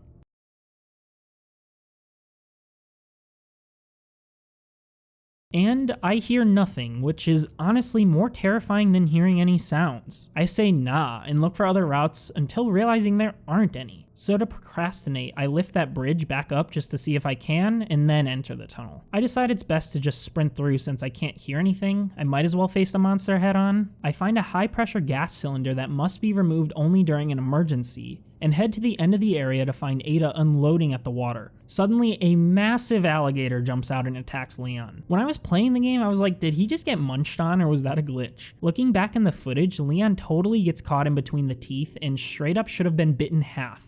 But instead he just goes, ugh, and it makes me laugh every time. This franchise is awesome. Now the tunnel is scary. I don't even try shooting the alligator, I just book it. Leon gets to that gas cylinder from before and we eject it from the wall. Ah, I get it, we're gonna shoot the thing to blow up the thing. I get way back just in case the explosion is massive, and we start unloading. I'm now at an angle where I can't see the gator, and after some shooting it just seemed like the cylinder didn't work. So I move up, and as I do, the game cuts to the gator's head being blown in half. There's a lot of halves in this game. Jesus, look at that body. Oh right, Ada. I head back to the pit to find it blocked by an emergency door. I activate it and walk into sewer water that's only waist high, so there's no way that alligator would have fit underwater. I'm calling BS. Leon crawls over to Ada and collapses, stating, "This bullet wound isn't making things any easier." Well, at least he acknowledged the bullet. Ada patches him up and kinda says thanks for stopping her death twice, but not really? That's 2 I owe you. Don't mention it. I just found out. John's dead. What? Never mind. Let's just get out of here. The sooner the better. And then she reveals that John is dead. She also immediately retracts that information before we get going again. Hey, good thing I rose that bridge up for my future self, huh? It's already here. Across the bridge I find a dead body with the Eagle medal. Called it, and who I assume must be the dead sewer manager since his diary is right here. I'm just gonna refer to him as SM while reading. On June 28th, it turns out that SM met up with a coworker named Don. Don was sick in bed until yesterday at the time the note was written, so I assume Don was in bed a long time since SM doesn't exactly say when the absence started. SM states that he's not surprised Don was sick, as he worked in the sewers for so long, and honestly that would make anyone sick. That said, Don was scratching and sweating, which is a little weird. SM asked Don if he was feeling hot, and Don just stared at him. Maybe he wanted to eat him? July 7th is the next entry, with SM stating that Police Chief Irons has been in the lab a lot more lately, and that he always leaves looking grim, as in much more grim than usual, because let's be honest, imagine living in this right now. So something must be up. SM thinks it could be Birkin's ridiculous requests, but then he says that the chief doesn't deserve being treated like this because of all he does for the town. Wait, was the chief not always a cheat? Was he a good cop before Umbrella paid him off? Or maybe they blackmailed him and forced him into this situation? There's a random entry on July 21st about SM rarely drinking, which is kind of funny. But things get serious in the August 16th entry. Chief Irons has been looking even more grim, so the sewer manager tried cheering him up with a joke. Irons was so unamused that he pulled his gun and threatened to shoot.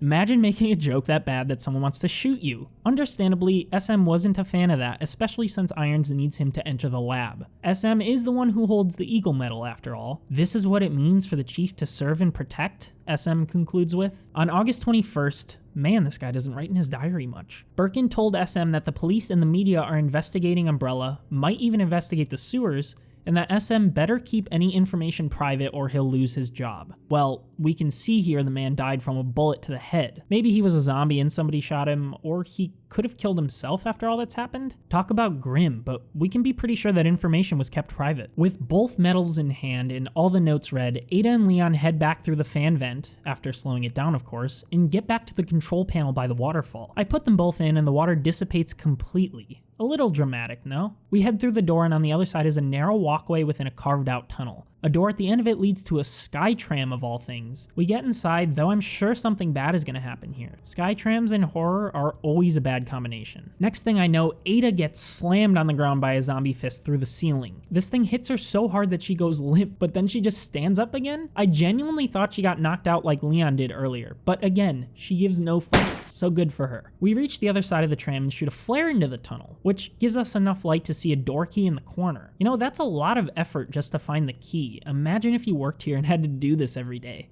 Screw coffee. Every morning here, you light off a flare in the freaking tunnel and actually damage your eyesight just to find the office key. A nearby door leads me into human-made reinforced tunnels. Then Ada and I have a James Bond moment aiming back to back, which was neat, and we kill a few zombies. That was all an in-game moment, not a cutscene. One way down the hall has some shotgun upgrades, but of course my inventory is full. To try and clear it, I attempt putting one green herb on top of 2 ground up herbs, and it worked. Did not expect that. Looking back, it totally makes sense you'd be able to stack 3 greens as you can combine a red, green, and blue herb to create the ultimate heal, but for some reason 3 of the same herb just didn't register with me until right now. Point is, I got the shotgun parts. On the other side of that hallway, we find another hallway with another split. And more zombies. Watching the footage again, I realize I get a sick dodge, and Ada capitalizes on that to protect me.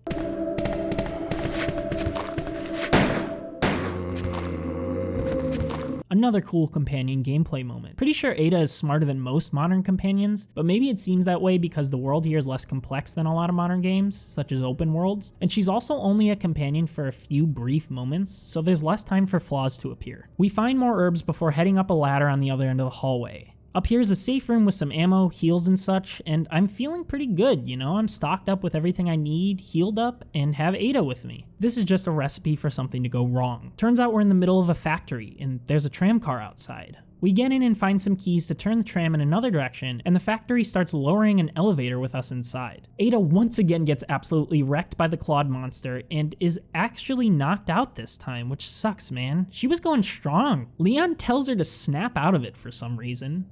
Imagine you just got decked in the face and someone was yelling at you to snap out of it instead of, I don't know, asking if you're okay. I step outside to fight this MF and avenge Ada, and holy shit, it's Birkin. He's winning this fight, constantly whacking Leon and stopping me from taking any shots. You know, the game gave me some Magnum ammo a little bit ago, and looking back, they totally did that so I could use the Magnum here. It's just too bad that I don't carry it with me. Why don't I do that? I really should.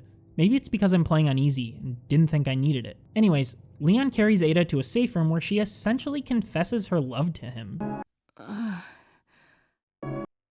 Welcome back. Hey, take it easy.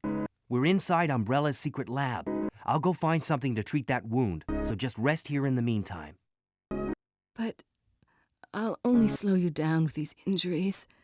Go. Save yourself. I told you, it's my job to look after you.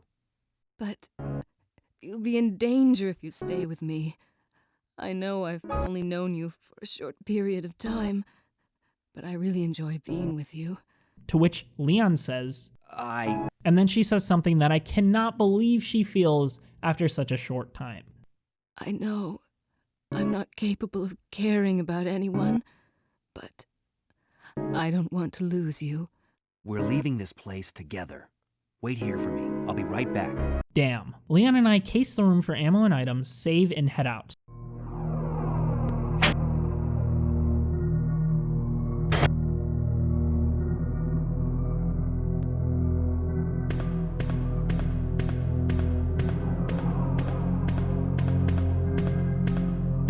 The music gets really dark and bassy here, so I'm not looking forward to whatever that means. We find the lab's generator, and of course the power is out in some rooms, but we can turn it back on by finding the main fuse. Another path leads us to the west side of the lab, and finally an open door. Looks like the room where everyone sleeps. I hear some gross noise that sounds kind of like chewing, and cautiously walk to the other side of the room to find some plant-shaped tentacles coming out of the wall.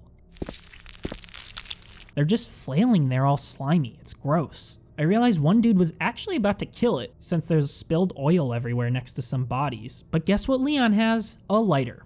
He has a lighter. You probably already realized that though. We set the creature ablaze and crawl through the vent afterward. Props to Leon, man, that's fucking gross. The next room has 2 advanced looking lickers, but the shotgun makes quick work of them, and I find 2 stacks of ammo in a container. Look at that. Otherwise, there's nothing useful in here aside from an ink ribbon. Man, this game is really giving me a lot of ammo. I can't wait to see how drastically that changes on higher difficulties. It feels like I don't even have to worry about ammo in this playthrough. In the previous room is a note with a username and password for the Culture Experiment room. Since this is just a temporary login, the username is guessed and the password doesn't exist, so that's kind of funny. Over by the computer is a laboratory security manual. The info here isn't anything too interesting, it's just detailing the lab's escape and safety measures in case of any emergencies. Also, since all of the lab's research is so classified, some people might be denied escape access, which is pretty fucked, but I'm not even too surprised at this point. Umbrella is just another corporation that doesn't care about its people. The computer has a switch that turns on an anti-BOW gas sprinkler, whatever that means, and this makes the room all green, but nothing else happens. Maybe that's what kills the plant in Claire's campaign, since she probably won't have a lighter. I head back to the safe room to resupply, and Leon immediately gets ambushed by a skinless zombie thing. A few more come out, and by the time I'm done, there are like 7 bodies outside the safe room. I hope Ada's okay, because Leon's as damaged as can be. I heal up, check the bed, and Ada is just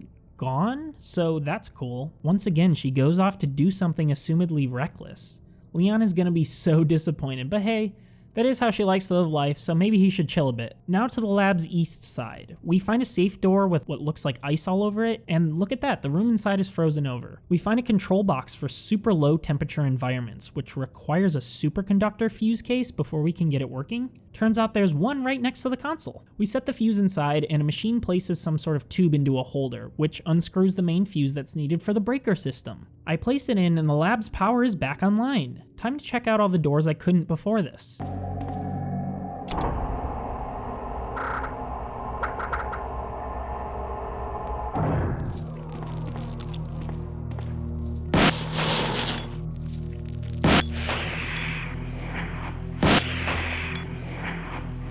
I open a maintenance door in the west area to find 2 terrifying leafy creatures that hurt me when they're dead, and it's even more annoying when I check the previous rooms and come back to find 2 more live ones. I try using the lighter on its body, but that doesn't do anything, so I guess I have to leave them. Through the maintenance door are some green herbs and a giant tunnel with some plant creature covering the whole thing.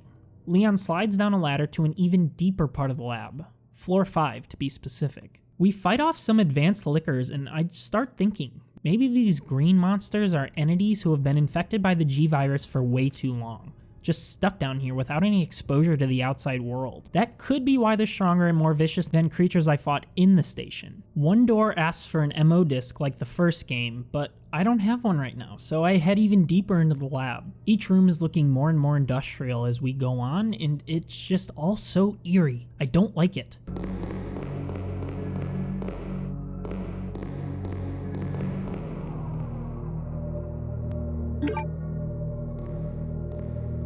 I finally find a map of the lab alongside an item box and typewriter, so I take great advantage of those, head into the next room, and enter complete silence.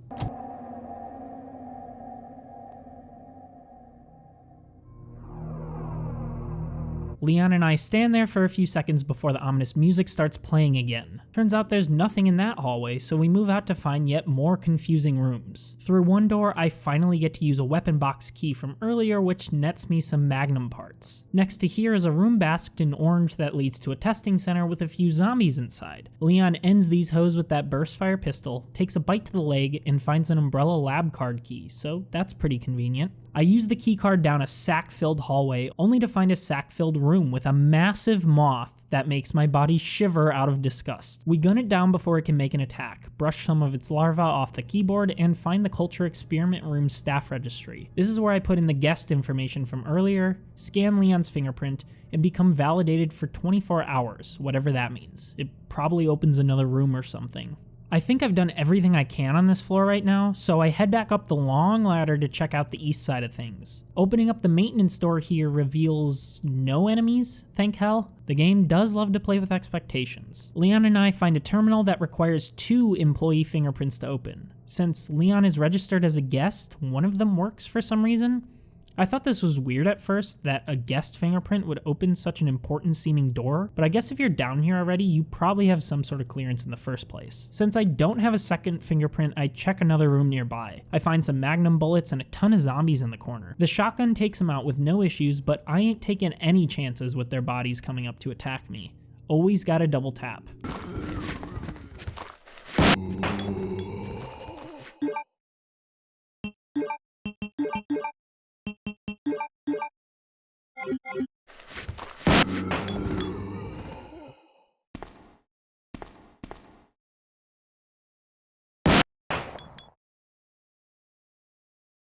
I turn on the lights, which really would have helped before the fight, and find a terminal nearby called the Activator. It's for a base vaccine synthesis. A vaccine for the G virus, maybe? I assume that didn't work out since everyone here is still infected. I find an MO disc near the bodies, which is a welcome discovery, and head out to find Annette, who is somehow still alive, looks perfectly fine, and is very angry at Leon. I don't know how she got away from that alligator. Annette is mad at Leon for killing her husband, as if he was still her husband in that state, and she assumes we're now here to take his legacy, the G virus, before referring to Ada as a spy, which is news to us. And then another fantastic interaction takes place. What?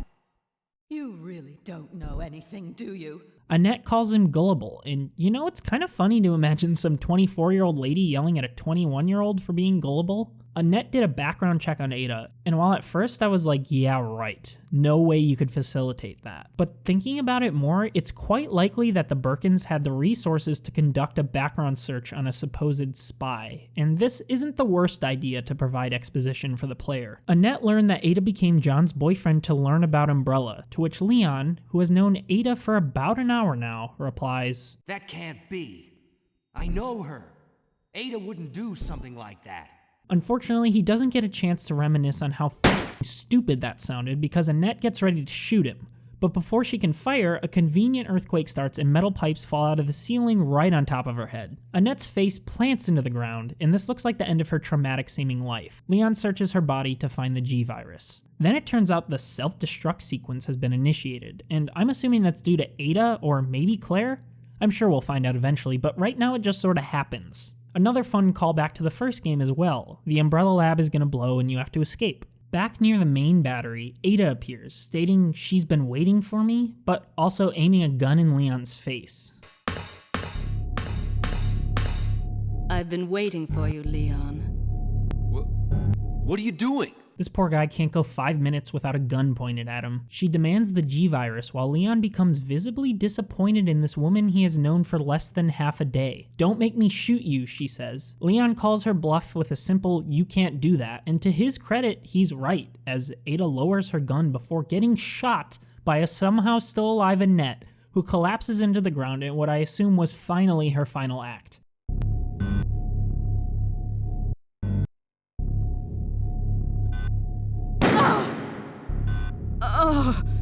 Ada! Ada! I've got you. Don't give up. G virus.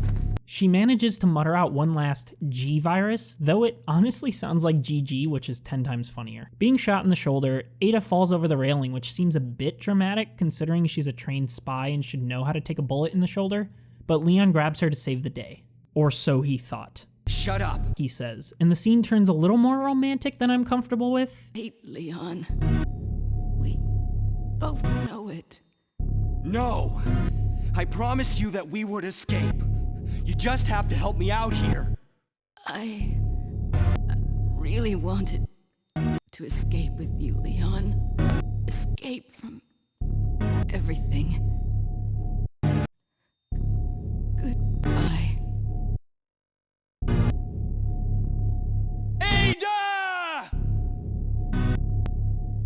She lets go of Leon's hand, and Leon has an on-the-knees breakdown over it. He pulls out the G-Virus and makes a horrible pun before tossing the damn thing away for good. So, this is what everyone's been dying for. See, Leon gets it. If he kept the thing for research purposes, it would have certainly been lost and recovered by Umbrella. By destroying the virus, Leon totally removes any way for others to recover it, right? The Resident Evil story can just end here because the threat is basically taken care of, right? Totally. But there's still the self-destruct sequence to deal with. A robot voice announces we must escape to a train car at the facility's lowest level. I head back down the ladder covered by the giant plant and unlock a previously inaccessible door at the bottom using the MO disc I found earlier. Behind the door is a vault entrance when suddenly a 5-minute self-destruct timer appears. I activate a lift and as it's lowering, an even more mutated Birkin appears.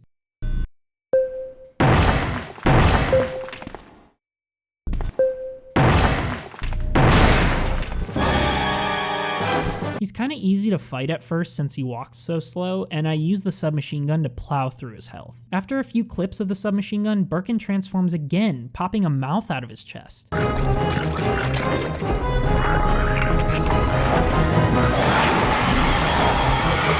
This latest edition of Birkin jumps on top of the surrounding pipes and hunts me from afar, though eventually he jumps down to try and finish Leon off. While I'm terrified fighting this thing, it's also kind of funny how Birkin keeps getting stuck on top of Leon's head.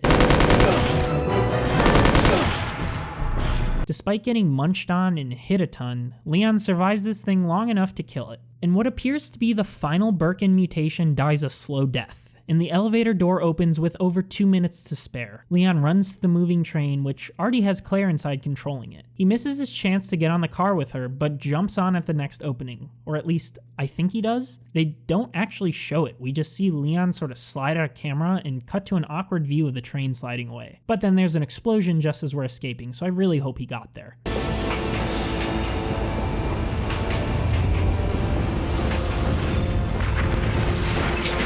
We then cut to Leon inside the train and we find Claire with a little girl? Hopefully that's explained in her campaign? Leon heroically claims that It's over. But Claire disagrees. She still needs to find Chris and Leon drastically reverses course, stating that she's right. This is just the beginning. Leon heads to the front of the train where he utters his final words.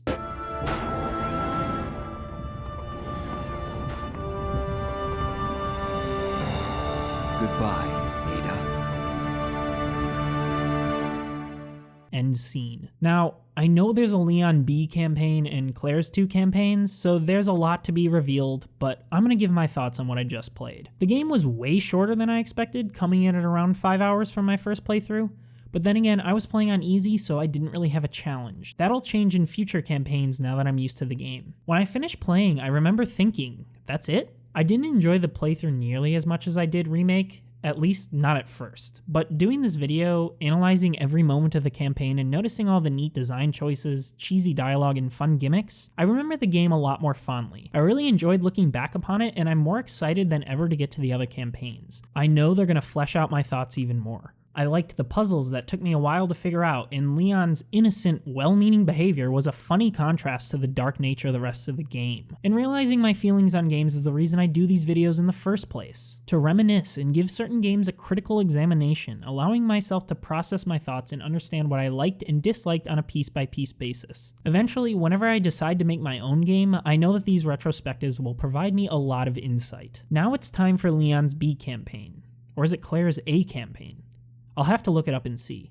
I imagine that video will be shorter than this one, as I won't be going over duplicate content in detail, unless, of course, there's a significant change in the other's campaign. Otherwise, that's about it. Thanks so much for watching, you guys, and as always, let me know what you thought of my thoughts in the comments below. Y'all are the best around. Claire is better than Leon, at least when it comes to their A scenarios in the 1998 classic Resident Evil 2, and we're here to talk about why. Welcome back everyone to the second part of my Resident Evil 2 classic retrospective, where I go through nearly every moment in each character's playthrough and talk about it. But before we get started, I have a few points to make regarding my last video, which you should definitely watch before this one as I reference it a ton here. First, I referred to Claire as Chris's brother when I meant to say sister, as pointed out by a friend, but I find that kinda hilarious, so I ain't even mad. I'm sure you all knew what I meant, but I need to clarify anyways. Second, when I started up this version of the game, a GameCube ROM through RetroArch on my Xbox One, it presented me with Leon's A scenario first. Since publishing that video, I've learned that the actual canon is Claire A to Leon B, so I'm annoyed that I played out of canon order, but that's more of a personal gripe than a knock against the game. Just understand that it certainly influences how my perception of the game is compared to someone who might have played opposite to me, and I think it's cool that the game can offer such different experiences based on the order you play it in. I'm just mad that I played it out of proper order. But what's exciting to me regardless is that, come Resident Evil 3, I can find out which parts of each scenario carried over into the sequel and which did not, and that's a really neat thing to look forward to. Also, in my previous video, I incorrectly stated that everyone in the city was infected with the G virus, when in reality they were infected with the T virus.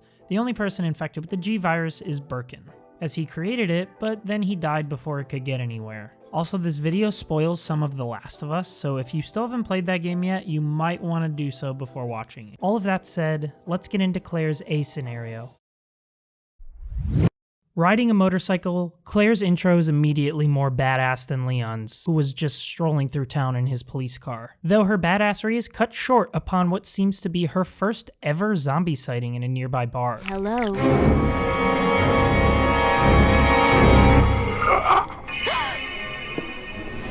Look, I'm sorry I bothered you, okay? Just don't come any closer.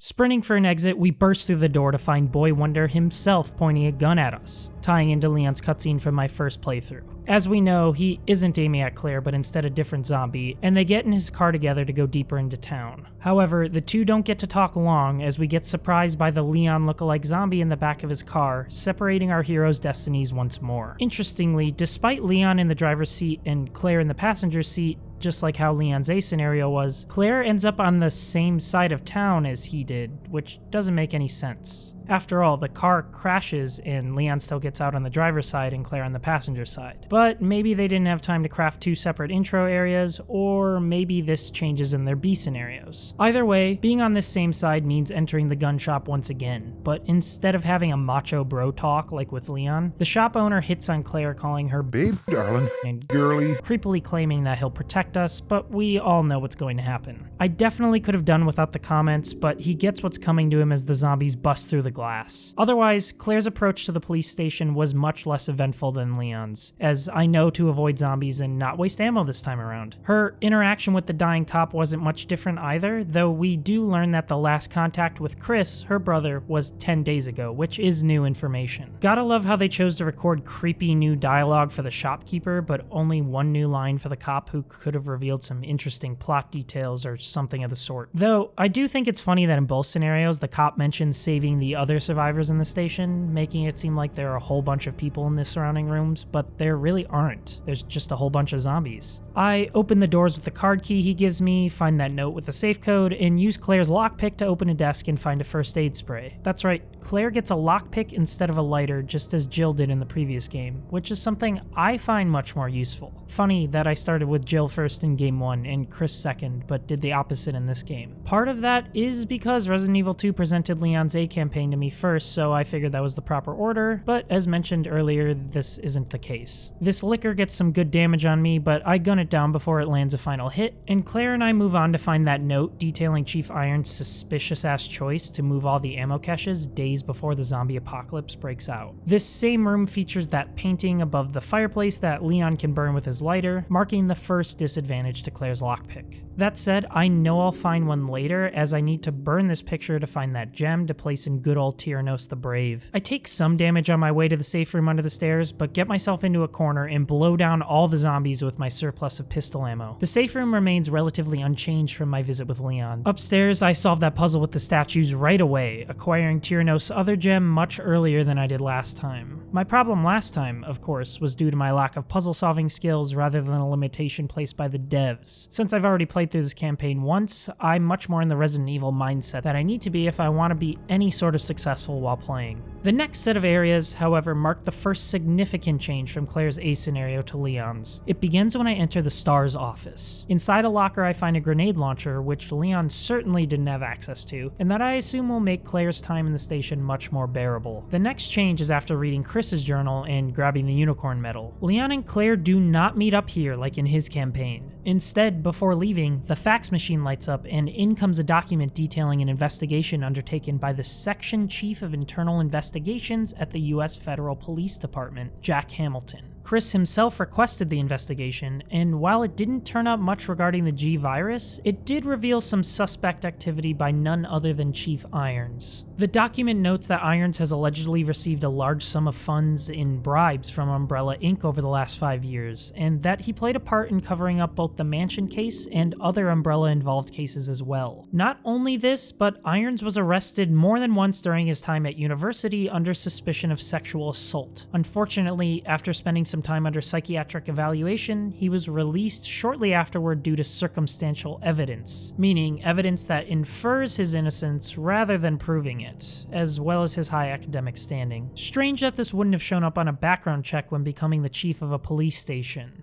These findings regarding all the money that the chief has fall in line with the secretary's experiences, in which they wondered how Irons had so much money to spend on weird art. Hamilton recommends extreme caution when dealing with the chief as a result of this investigation, and I agree. This early on, and we're already learning much more about Chief Irons than at this point in Leon's campaign. I head back to the main lobby and get grabbed by a seriously scary amount of zombies through the window along the way. I don't remember this many arms grabbing me in Leon's scenario. From here, I nab the spade key after inputting the unicorn medal in its proper place, and make my way to the east side of the station, fight off a ton of zombies in a lobby area, fight off even more in the office space, and open that safe to find some acid rounds for my grenade launcher, a contrast to the shotgun shells from Leon's playthrough. Big fan. There's also a green herb hidden behind the desk here, a nice way for Capcom to reward more thorough players. Claire and I move down the hallway outside of the office space only to enter an even scarier hallway with dimmed down lights and the eerie footsteps of tons of zombies.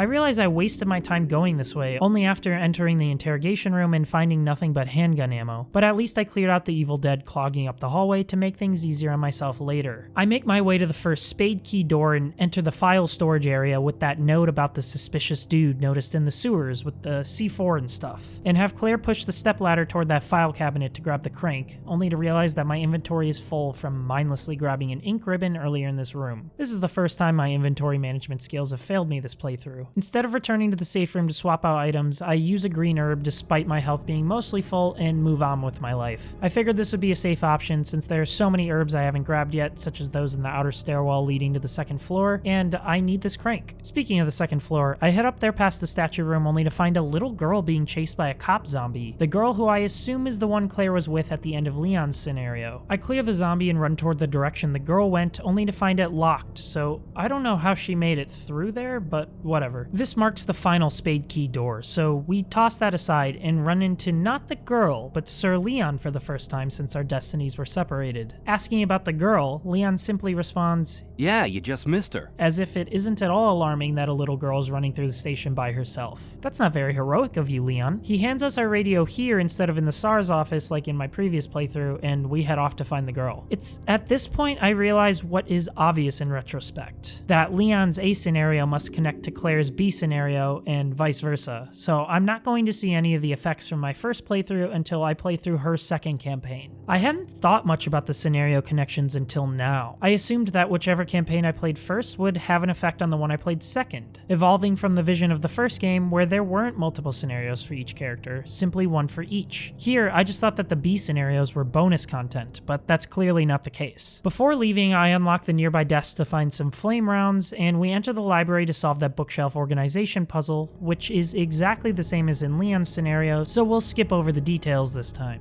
The reward, however, is a serpent stone, which is an item not available for Leon, so it'll be interesting to see what puzzle this item solves. I'm so thrown off thinking about the serpent stone that I'm unprepared for a liquor attack on the balcony next door. The liquor knocks me down to low health, and I don't have any heals, but I at least make it to that attic area to utilize the crank. We lower the stairs and come across the missing gear from last time, so it's off to find that in the press room with the flaming tanks puzzle. But first, we gotta lower the ladder to the first floor lobby area and clear out any zombies as well. Entering the secretary office on the second floor, I find a lighter alongside the journal that details all of Iron's weird habits. Definitely a weird spot for a lighter, but now it's possible to acquire Tyranos' second gem. That's a task for later though, so I swap the lighter for some heals, knowing there's another item box near the creepy painting I need to burn in the first place, so I can recover it when I'm in the area. Through this next door is a crazy visual storytelling moment only possible in games, and I absolutely love it. Since Claire is at low health during this moment, she's holding her side, and we enter the room and see a zombie walking towards us. Due to Claire's injuries and her model automatically looking at the enemy as it gets close, we see a girl who looks absolutely exhausted after all she's been through, but also one who understands that there's a long way to go, and that it's time to push past that exhaustion as she pulls up her gun and prepares to fire away. It's an emergent moment that's possible even in an old game like this, thanks to a combination of me failing to heal before walking into the hallway and the cinematic camera angle presented by Capcom. As you may know, Resident Evil had fixed camera angles to get around technical limitations of the hardware at the time. Because of a fixed camera angle, Capcom was able to use pre-rendered 2D backgrounds for their 3D models, like the zombies and the characters, to exist against. This method ensured that director Hideki Kamiya, yes, that Kamiya, and his team could create backgrounds and environments with incredible detail. As pointed out on a gaming blog I think is called Hunstrasse, Capcom even broke this illusion whenever the player dies, fading out the 2D entities and zooming in on the 3D ones, like your player character and any surrounding bodies, during the game over screen. Neat stuff. Moments like these reveal what masterful game designers the ones at Capcom were at this time. This moment continues even afterward once the zombie is floored, with Claire just staring down at it. You can imagine how tired she must feel, but we hear other zombies on the way, so there's no time for breaks. The next zombie is on fire due to the crashed helicopter I know is around the corner and is downed in a single bullet. Knowing I can't get past the helicopter until I put the fire out, I turn around to enter the next hallway and fight off the awfully annoying crows while making sure to grab those heals on the outside stairwell. I gun down some of the crows, but once some more swarm in, I make a run for it and enter the pump area. In here I find the valve handle and something called a bow gun, which seems particularly neat. It's time to try out some of these unique weapons, so I let the zombies from that doorway in. I blow one's leg off with the grenade launcher and take down the other with the bowgun, realizing it fires 3 bolts in a spread, which seems very useful for the crows. I attempt to move over the bodies and save at the typewriter, only to be grabbed by the legless zombie I blew up with a grenade launcher because he's somehow still alive. What the hell is that, man? Claire wastes no time kicking its head off, ensuring the legless zombie also becomes a headless zombie. As I make my way back to the pump with the valve handle, I realize how much faster I'm moving through the game since I know many of these areas and feel confident moving through enemies without necessarily killing them all. A good feeling indeed. I test out the bowgun's capabilities on the crows, and while it's a little less effective than I had hoped, it's still pretty useful overall. Anyways, I get back to the now extinguished helicopter, and as I walk by, I hear a girl scream from the other side of the wall. I'm assuming it's that little girl from earlier. I interact with the smashed door to find out that it's possible to take out the wall, but that there's no way of getting through otherwise. Looking at the map, it does show an area on the other side of this crash, and as far as I know, this space wasn't accessible in Leon's scenario. I try the grenade launcher since that's an item unique to Claire, but it doesn't work, so apparently I need to find a dedicated item for this. I wonder if this is a timed event similar to the dude in Resident Evil 1 who was poisoned, and I have like a minute to rush back with the antidote. Also, knowing all of the marketing material for Resident Evil 2 Remake, part of me thought I might also meet Mr. X and have to lead him here and have him smash through the wall. but as I learned later, that isn't the case. In the meantime, we're already near Tyrant, so I input one of the gems and grab the diamond precinct key before heading all the way back to a locked door by the safe room under the stairs. The one with the alternative way of getting to that cop from the beginning. In here, I use both the grenade launcher to clear a horde of zombies and use my pistol to take out any stragglers, though aren't all zombies stragglers when you think about it. In here, I find some film and additional bolt gun ammo, though I don't take the latter as I'm more than happy with my weapons for now. What I do take is a plastic bomb found in one of the locked drawers thanks to Claire's lockpick. And if it wasn't apparent that this is what I needed to blow the wall, Claire makes a point of it while also revealing I still need a detonator. I use the film to develop a picture of that experiment like I did with Leon, clearing up an inventory slot while I'm at it. That said, I'm keeping both the bomb and the serpent slate in my inventory for now, as I'm sure both of their use cases will spring up on me and I don't want to show up unprepared. I can make do with my other items until those slots are open again. And look at that, we find the detonator in the very next room where our cop friend turned zombie is, and grab that celebration memo to Leon on our way out for good measure. Claire and I blow up the wall to enter yet another eerie hallway.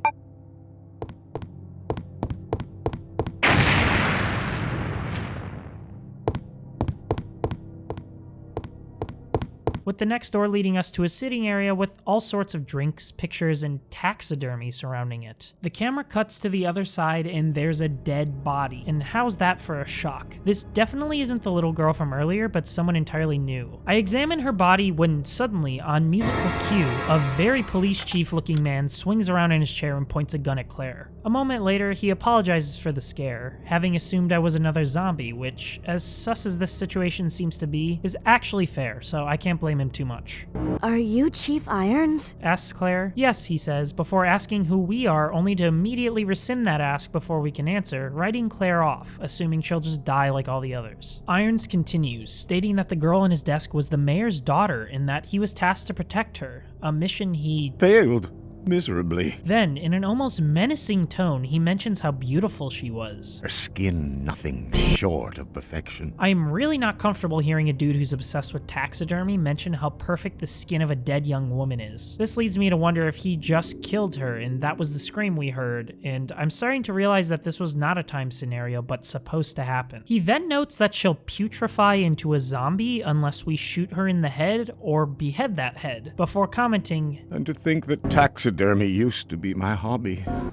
But no longer. As if he's remiss that he can't stuff her. I am done. This man needs to stop. Irons asks to be left alone and we gladly oblige, heading through a door on the other side of his office. We enter another hallway with a stuffed tiger in it, only to find what I assume to be Irons' room full of art he can suspiciously afford. But upon entering, we hear footsteps, and with all of this destructible stuff around, could this be Mr. X? Yes, these footsteps are pretty light and probably not very fitting for a giant monster, but please don't be Mr. X. This is not the type of room I want to find him in. I equip my grenade launcher in the face of such potential danger and turn the corner into a dark room, flip the light switch, only to find a document. Secretary's Diary B, no less. You might remember Secretary's Diary A mention all the weird things Irons does, like spend a lot of money on bad art, or get mad that stone statues were moved. And while Diary B starts similarly, it quickly turns into something much more sinister. At first, it describes the chief's crazy anger once again, but the next entry reads that the Secretary has found out what the chief has been hiding all along, and that if the chief finds out he knows, his life will be in serious danger. Unfortunately, it ends there, so we don't get to know what it is yet. If this is the type of information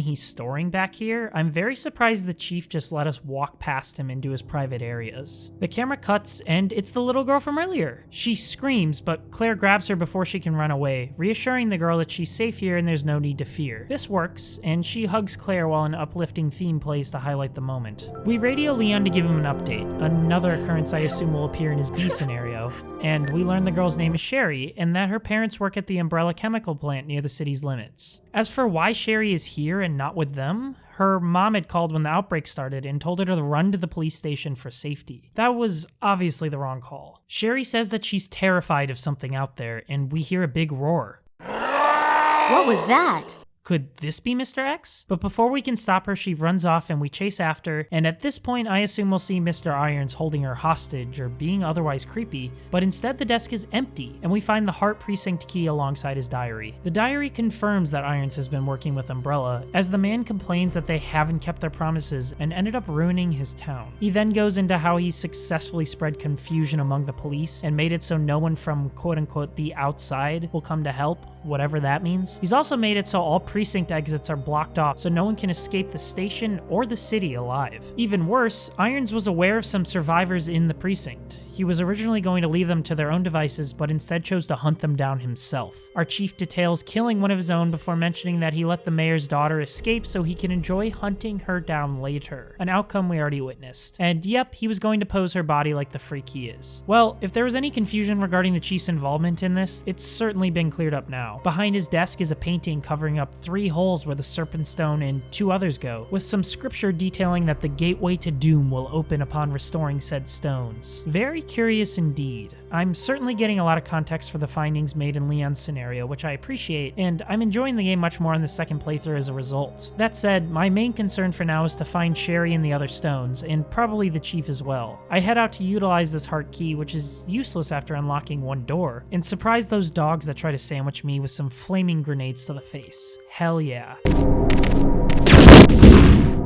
I step out to that sewer entrance and try shooting the dogs up above ahead of time too, but it doesn't work. Can't get the drop on everyone, I guess. I stock up at that eerie-ass safe room with the unsettling overhead view, step outside, and find Sherry once again. She's conveniently standing near that hole that's too small for adults to enter, and says she hears her dad calling for her through it, which I 100% do not believe. It doesn't matter what I think though, and Sherry jumps on through only for me to gain control of her. Interesting. It's definitely an alternative to playing as Ada, considering Sherry doesn't even get a gun, but she does have a photo of her family and a first aid spray. My new companion and I step onto an elevator and wait a second after hearing some footsteps.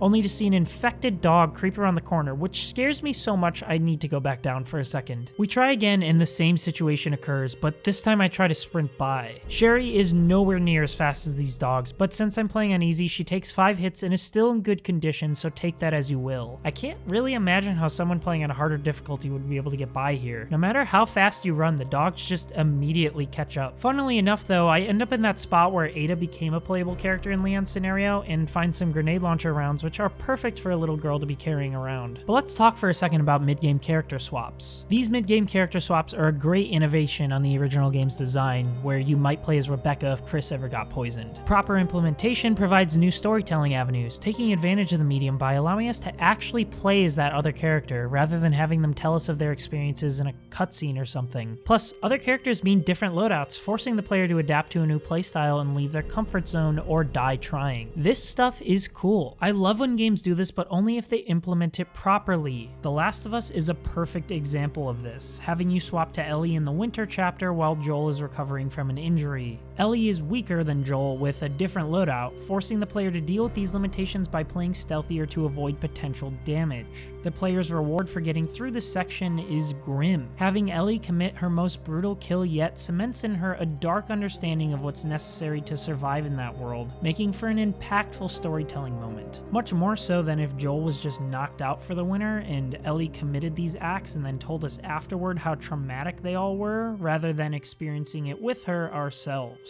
While nothing that drastic happens while playing as Sherry, Resident Evil 2 certainly helped build the foundation for the mid-game character swap. Sherry and I end up in the puzzle room with the floating boxes, and I solved the puzzle right away thanks to my previous experience, actually remembering that I can step on top of some surfaces this time. On the other side, we get the final precinct key, the club key, and I head back to Claire to give her the good news. Well, good news for us, as we got some new items, but bad news for Sherry, as her dad is nowhere to be found. The two share a brief moment, and Sherry runs off by herself again against Claire's wishes. A brave little girl in all honesty. I definitely wouldn't want to be alone as a child during all this, or even as an adult. Claire and I head back and grab the red key card from the autopsy room, sprinting back out this time as I ain't waiting around for the zombies to crawl out of these slots. From here we solve the power supply puzzle to enter the arms storage, and this time end up leaving the submachine gun for Leon while taking the side pack. He could use the gun, as Claire is more than fine with the grenade launcher. This is yet another moment where I realize Leon's B will connect to Claire's A, as I obviously obviously already went through this part with Leon, and my decision there didn't carry over here. The parking garage is hilariously useless this time around, with no Ada to be found, which means I'm finding a new way into those sewers. I find some acid rounds near the watchman in his diary, and use a precinct key to enter the other side of the interrogation room, which contains an eagle stone. Only one more stone to go. I bail as the liquor attacks, again using my previous experience to stay alive. We grab a lighter to clear the furnace puzzle in the press room and acquire the gear in Tyrannus' other gem. But along the way, I realize that this door here next to the stone statues doesn't appear on the map, which is pretty sus. Since it didn't play a part in Leon's A scenario or Claire's A scenario, I assume it'll apply in our B playthroughs. The gear opens that metal door Leon used to jump into the bottom floor near the journalist, but this time there's not a hole there. Instead, we're provided half of the final stone, the Jaguar stone. I don't have much time to wonder where the other half is though, as we find it in Tyrannus once I drop off his second gem. Returning to Iron's office to input the stones, we find Sherry once again. I hate the thought of her believing the creepy chief's office is safe, but I don't blame her for returning here. The stones open a secret entrance that contains a letter addressed to the chief from Birkin. It's that dirt that the journalist in Leon's scenario dug up, about the mansion and having the chief dispose of any STARS members in an accidental method if they have evidence of what happened. We also find an elevator and ride it down to see Irons getting attacked and infected by Birkin himself, the equivalent scene to the journalist getting infected in Leon's campaign, I assume. This is the first time we're actually seeing Birkin in Claire's campaign, though we don't get a good glimpse of him. And it's funny how in both scenarios we find this letter right before Birkin infects someone. Claire only overheard what happened, so we rush down a hallway to find a door with torches around it. Remember the door in Iron's office read that the gateway to doom will open upon finding the 3 stones? It's clear right away that something about this door is different. So, upon interacting with pretty much every single door in all of Resident Evil 2, there's a quick fade to black away from the game, the door opening, and a fade to black back to the game and we're back in control. The door to doom is different. The screen remains black for far longer after the door animation, and we even hear it close with the screen still blacked out. Before any vision is returned, we hear Irons laugh in what I'm pretty sure is the only moment in either scenario so far where the game plays character audio with a black screen, which is super unsettling as you're certainly used to the rhythm and cadence of opening doors by now. A few extra seconds of dark will make you feel uncomfortable even if you don't realize why. So you've made it this far. Not bad, girl. But I'm not letting anyone leave my town. Everyone's gonna die! Calm down, Chief. Claire asks what happened, and the chief holds her at gunpoint while complaining that Umbrella's G-Virus has ruined his beautiful town, before revealing something pretty monumental. Dr. William Birkin is the genius behind the project. William Birkin? I'm sure you've already seen his little girl running around here somewhere. Sherry, isn't it? In case you haven't already figured it out, the monster that's been tearing my precinct apart is yet another product of the G-Virus, an ultimate bioweapon. Umbrella must be trying to cover its tracks. But if I have to go, I'm going to take you with me. Thing is, I don't think Irons realizes that monster was Birkin. He just refers to the beast as another product of the G-Virus, the ultimate bioweapon. He seems to think that this beast was a random test subject and that Umbrella let it go to kill everything in the station and cover up their tracks. But as we know from Leon's scenario, that isn't exactly what happened. Either way, Irons believes Umbrella is trying to kill him and claims that if he has to go, then we do too. But before he can fire, his chest explodes into pain just like Ben's did, and a creature breaks out while the chief's body collapses into the ground. A deserving end for our chief, but I still don't understand why Birkin is just infecting people only to have them die moments later. Why not just crush them with your massive strength? With the chief said and done, Claire explores the room to find some acid rounds, and surprisingly nothing else of import besides the ladder to an underground cave. Here we see an eyeball arm mutate into that monster that Leon fights near the chest piece door in his scenario.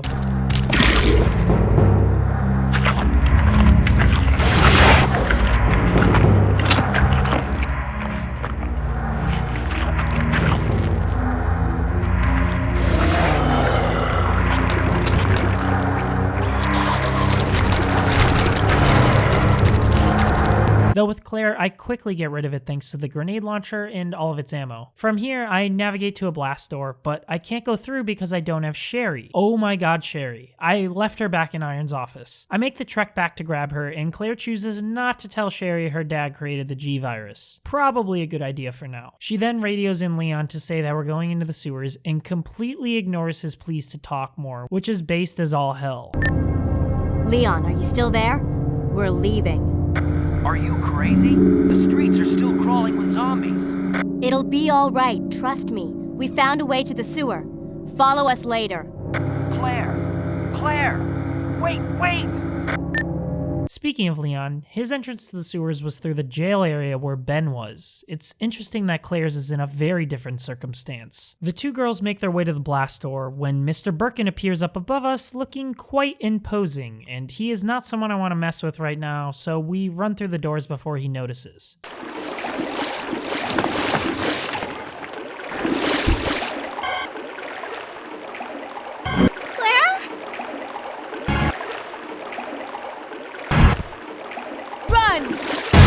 Having safely got away from Birkin, a vent opens and the current pulls Sherry down deeper into the sewers all Pennywise style, making the total time Claire has actually protected Sherry a total of 2 minutes. We take control of her again and find ourselves in a storage room of some sort. The single zombie here is way easier to avoid than the dogs from before, and we escape through another vent that leads to another hideous cockroach pipe. This was bad with Ada, but seeing a kid get swarmed with bugs feels so much worse. They even start flying at and stunning her, which doesn't happen with Ada, making my body shudder and my skin crawl. Unfortunately for Sherry, things are not getting any better yet. The next vent puts her out in a trash chute where she finds the wolf medal for opening the sewer door to the lab, but the chute then opens and drops her into that room with the massive gator. This also violently knocks her out, and just as things seem the most dire, it's actually Birkin that appears and not the gator before the screen fades to black. Is it possible for Sherry to die if I'm not careful? Is Birkin really going to kill his own daughter? I know he's not exactly in control of himself, but still. Back as Claire, we find a safe room and the sewer manager facts about important people coming into the sewers on certain days throughout the month and to be ready for them. Here there's a door to the storage area that Sherry was in, but this area isn't important for Claire. Instead, I take a lift down to the three-way tunnel where Annette shoots Leon when he's with Ada. On the topic of Ada, I really hope to learn more about her soon because she's sus as all hell. Claiming to have a boyfriend, but flirting with Leon and telling him she wants to spend her life with him? Like, what is going on? Why do we not get more context for this? The spider sewers are as freaky as ever. I find the bodies that the Birkin monster took out, and Annette comes out of nowhere with a gun to my face. She claims Claire is another spy sent by Umbrella, right? And that we're here to steal her husband's G-Virus. This mention of a husband tips Claire off that this is Annette, as I don't think she knows that she exists yet, and she rightfully shames Annette for not being aware of her kid running around in this hell on earth by herself. I told her to go to the police station. What's she doing here? Annette exclaims before noting that her husband is in fact the big monster, which is news for Claire, and that he'll get Sherry. Unfortunately, she doesn't know he already has gotten her. Annette then explains everything that went down to Claire, cutting to that cutscene of William Birkin being pure evil while producing his G-Virus and then getting shot by Umbrella only to inject himself with said virus to save his own life. So those rats were the carriers of the virus? Claire points out that the rats then transmitted the T-Virus, which I don't think Leon noted, so if someone plays Leon A first like I did, and they happen to miss the brief look at the rats during that previous cutscene, they might not have known that the rats are the reason the T-Virus spread so quickly. Annette has really let her guard down with Claire compared to Leon and Ada. She's really just spilling the beans. It's probably because Claire was taking care of her freaking child, and I think that gave her some points in Annette's book. She then confirms what we've already seen, that G-Virus bioweapons such as William can inject others with their embryo and spread it around even more. Or that's the intent, at least. That's why he's after Sherry, Annette explains, revealing that while William can infect anyone he wants, most bodies reject the virus and then explode, as they don't have similar genetic coding as the host, which we saw with Ben and Chief Irons. Sherry, however, has very similar genetics to William, considering she is his daughter, hence his innate desire to capture her. It's an inherent survival instinct.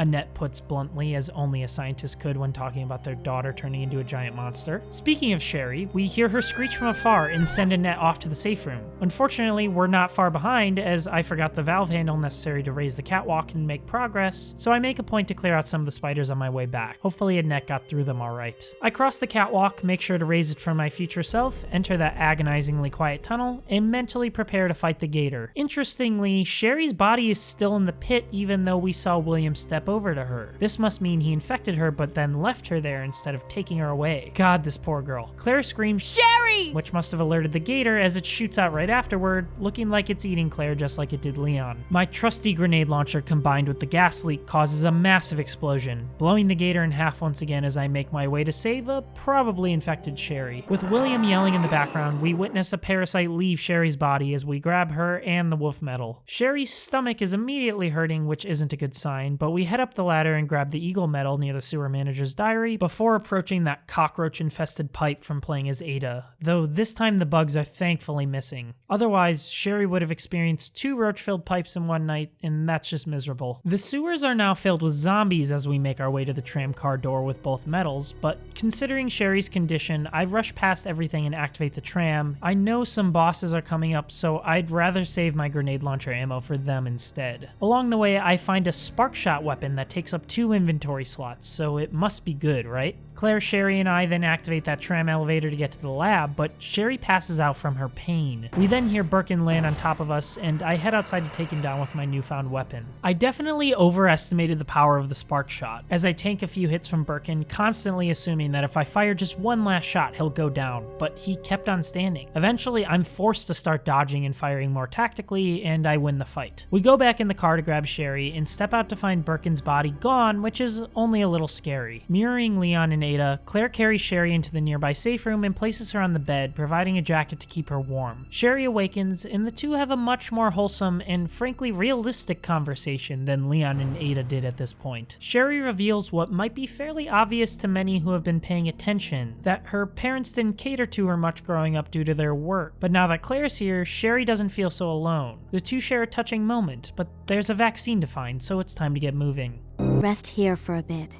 I'll be right back, as soon as I found the antidote for you. The lab is missing its main fuse again, so I head to the west wing and use that anti-BOW gas sprinkler that doesn't seem to do anything, though I'm unfortunately missing a lighter yet again, so I can't get rid of that monster living in the vent. Mad at myself for forgetting this, I grab the fuse at the east wing and restore the lab's power, using my fire grenades to absolutely wreck the evil sentient plants that appear afterwards. From there, I head down the ladder alongside that master monster plant that I assume is in command of all the others, and enter the bottom portion of the laboratory. We fight off a set of lickers near the MO disc door and grab a map of the area for assistance. We start with the P4 lab area where all sorts of experiments went down to find and grab the red lab key, and step out to Annette's gun in our face, accusing us of having killed William. I guess this is Claire's equivalent of Leon's meeting Annette on the bridge. I don't really know how she got down here considering I just took the tram, but that's beside the point. Miss Birkin then reveals that she has prepared a new sample of the G-Virus to continue her husband's legacy, and it says a lot that she hasn't asked about Sherry yet. Out of nowhere, we hear Birkin scream, and Annette runs off to find him, incredibly pleased that he's still alive. Entirely dismissing her joy, our wonderful William cuts down his wife and runs away as Claire approaches. That's right, be scared. With her husband beyond gone and her G-Virus sample smashed, Annette confides in us the recipe for an antidote so we can save her daughter. Codenamed Devil, the document details the G-Virus infection process before revealing that it is possible to stop the infection in its early stages by administering the G-vaccine antigen. We must start by setting an empty cartridge into what's called a VAM machine and turning it on, which will fill the cartridge with the base vaccine. From there, we need to go back to the P4 lab and set the base inside the vaccine synthesis machine, hit a button, and the machine will produce the vaccine in about 10 seconds.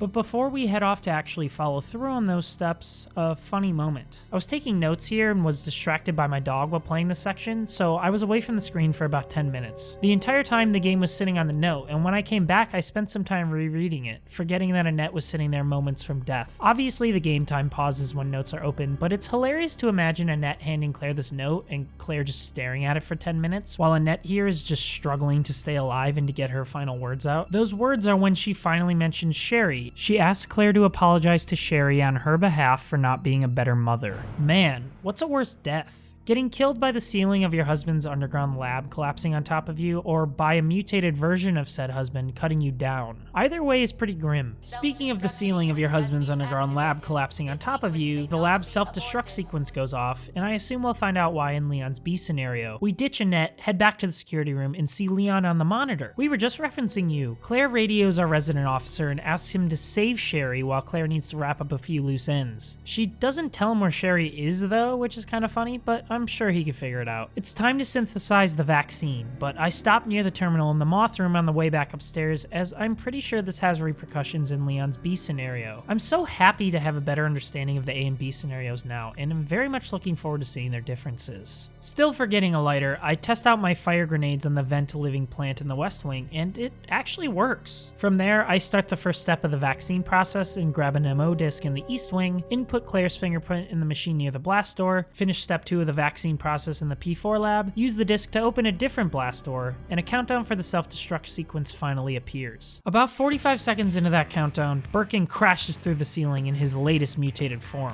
Unfortunately for him, I have a grenade launcher this time around. We beat his first phase with just a few grenades, and his mouth expands out of his chest to start the second one.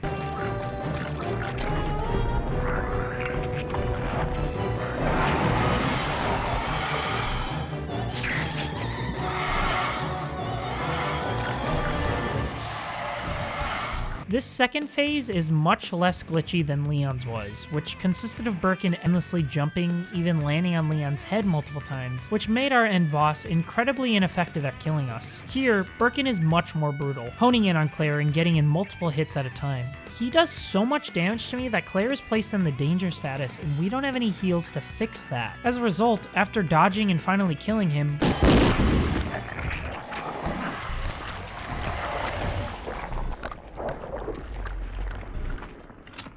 we're limping through the final moments of Scenario A, but fortunately there isn't long to go. That said, remember when I brought up emergent moments driven by gameplay earlier on? Same thing here. How many players blasted away Birkin and walked off with full health? Perfectly fine, whether due to them having a healing item or simply being good at the game. They get to see Claire coming off as the badass she is. Instead, since I am not great and I did not have any healing items, Claire limps away slowly from the fight. The scene is somber and I feel bad. I just witnessed the results of a family torn apart by a terrible virus, seeing the husband not only infect his child, but kill his wife, who was so dedicated to him. And now Claire is the one with the sole responsibility for this child, and we just made an antidote that we have to hope works so she doesn't turn into the same thing her dad did. When Claire's at full health, she runs at a much faster speed and with confidence. And this limping, emphasizing all the events that happened in the game, is a unique ending experience only shared by others who are just as bad as me. From here, however, things are the same for every Claire A scenario player. The same scene from Leon's scenario with the train blasting away and our main character arriving too late to get on happens, but with Claire and Leon's roles reversed. In fact, these scenes are so similar that they both include skipping over the hero actually getting on the train. But once Claire is on, things are anything but the same as before. Sherry's passed out on the bed, but everyone falls to the ground due to the lab explosion. Checking on Sherry, Leon remarks that she's unconscious, implying that she was conscious on the bed even though she was definitely passed out, but we need to save her regardless. Claire, what's happening? Not now. Come on, Sherry, wake up. Ignoring Leon's ignorance, Claire injects Sherry with the vaccine, and she's immediately saved. No one mentions her parents, which is certainly for the better, and Leon's infamous line returns. It's over. No. I have to find my brother. You're right. This is just the beginning. Sherry and Claire share an additional moment where Claire reiterates that Sherry can have her jacket, and they share a loving hug. The end. Okay, so a couple of questions. Since Sherry and Claire were standing in the train in Leon's A scenario, am I safe to assume that Sherry isn't poisoned in Claire's B scenario? Now I'm really intrigued how things might play out. Will Claire and Ada ever meet? Does Leon interact with Sherry more in his next scenario? Also, does Mr. X exist in this version of the game? Is he a new character in RE2 Remake? Something's sus here. I mentioned previously that I wasn't super hot on Leon's A campaign when I first beat it, only to come away with much more positive feelings after the analysis. Claire's A scenario is different. I received way more context this time around. Meeting Chief Irons instead of just reading about him, interacting with both Sherry and Annette to more directly see the effects that William's transformation has had on them, understanding why Birkin as a monster isn't just killing people, instead attempting to infect them and spread the virus even more, and just moving through the station with more of a purpose in mind. While Leon wasn't exactly wandering around aimlessly, his playthrough didn't share the urgency of trying to find a kid that's roaming around during a zombie apocalypse, and then developing a vaccine for said kid so she didn't turn into a monster that Claire's campaign did. That, alongside the developments on info I learned from Leon's scenario, made my 2nd of 4 playthroughs much more enjoyable, and the grenade launcher. That certainly helped. Of course, I only appreciated this playthrough more while making this analysis, but I'm happy to have more positive feelings upon my initial completion this time around. As mentioned, Claire A to Leon B is supposedly the canon lore, so here's hoping that Mr. Kennedy engages me a little more next time, but otherwise, Capcom knew what was up while making this game. Concepts such as the fixed camera angle for added suspense, inventory management for intense puzzle solving, and meaningful backtracking to make the most of the level design are all on show here. That said, I'm still more of a fan of the mansion in Resident Evil 1, though I'm sure part of that bias is because I played Remake with its enhanced visuals. But man, remember when I said I thought this video would be on the shorter end? I didn't expect this much of a difference between Leon and Claire's scenarios. That's not a complaint, I just didn't predict that this long of a video would come from a second playthrough. I wonder if their B scenarios will give me this much to talk about. I guess we'll find out soon. Thanks everyone for watching as always, and be sure to leave your thoughts on my thoughts in the comments below. Did you agree with a lot of what I had to say? Are you mad about it? Does it contrast with your own experiences? I'd love to know. Let's have a dope conversation. Otherwise, I'll see you all next time.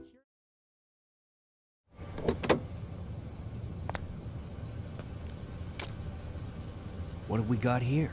Leon is back, baby. Welcome everyone to the Leon B scenario part of my 4-part Resident Evil 2 Classic long-form analysis. As you likely already know if you're watching this, I've never played the Resident Evil games before, so I've been going through them in order and making videos about each one so others can join me on this journey. A modern look at the allegedly classic franchise. Before getting started though, if you are new here, you should definitely watch my videos on Leon A and Claire A before getting into this one. And if you really care, you should probably watch my videos on Remake as well, as they're all referenced in some way here. All of these are linked in cards up above and in the description below. All of that said, let's get into Leon B. There's a lot to talk about. In the midst of the T-virus outbreak in Raccoon City, the narrator begins, revealing how Claire and Sherry were some of the city's only survivors. He states that the reasoning for their survival was thanks to the Raccoon City Police Department's only surviving officer, none other than our Leon Scott Kennedy. It's time to find out how Mr. Kennedy was the reason for Claire and Sherry's escape. Already, that sounds like more of a mission than Leon's A scenario, where the man was just running around for seemingly no reason before stumbling into everything that's going on, so I'm on board with this. The scene transitions to Leon driving his Jeep into town for his first day of work, stopping near a gas station after seeing a dead body on the road. We get a quick glimpse of the bitten semi-driver while Leon investigates, and to our hero's dismay, he turns to find himself surrounded by the undead. What was that? What are these things? After unloading his pistol and commenting that his clean shots aren't doing anything, Leon backs into an alley only to find Claire burst out of a nearby building. We relive the hilariously timed Wait! Don't shoot! Get down! scene before the two race away in a nearby police car and get ambushed by the zombie inside, which leads us to my first correction for this video. In Leon's A scenario, you'll notice that the car spins around before crashing into the pole and the two get separated. In Claire's A scenario, I commented on how strange it was that Claire started on the same side as Leon without realizing that the car doesn't spin in her playthrough, which explains why they would get out on the same side in both A playthroughs. Since I'm playing Leon B now, which is a continuation of Claire A, the car once again fails to spin, and this explains exactly why Leon is suddenly on a new side of town once we get our hands on him. At the same time, at the same place, you have to survive this nightmare to know the true end, the game reads. Damn, this must have been so cool to experience at release. Not only are you promised a greatly improved upon survival horror experience from the first game, but Resident Evil 2 presents 2 alternative campaigns as well, quite literally doubling down on the amount of content offered by the original. As one of the many kids out there who would only get a few games a year due to, not having financial autonomy, I would have been so hyped for this after reading that text. 4 different playthroughs. I'm getting goosebumps just thinking about the hypothetical experience. But while I'm geeking out about potential great value, Leon is fending off zombies on this never-before-seen side of town. I appreciate that from the very start of Leon's B scenario, things are very different from Claire's A scenario. This shows a commitment to the new style, and it's very easy for me to get on board. It's Capcom showing us that a B scenario is more than just a few new lines of dialogue and a couple of extra areas. This is about to be a whole new campaign. The street leads us to the station's parking lot, which I have also not seen before, and we find a cabin key in the parking attendant's seating area. After examining the garage door nearby, I realized that this is the other end of that gate down by where Ada and Leon push the van away. A neat environmental detail for sure. The cabin key places us in that room where Claire found the bowgun. In fact, we enter through the door that was blocked off for Claire by zombies. Zombies that I used to test the bowgun and grenade launcher with, the one that somehow survived their legs being blown off and surprise attacked me, if you remember. There's no bowgun for Leon, though I wonder if there would be if Claire didn't grab it, but instead there's some pistol rounds and a save point. We maneuver through the nearby courtyard and head upstairs to our first new cutscene, a police officer yelling to a helicopter for assistance. The chopper starts lowering a ladder towards him, but not before the zombies catch up to our new friend. The cop backs himself into a corner and fails to mow the zombies down with his assault rifle, instead hitting the chopper pilot as they take him down,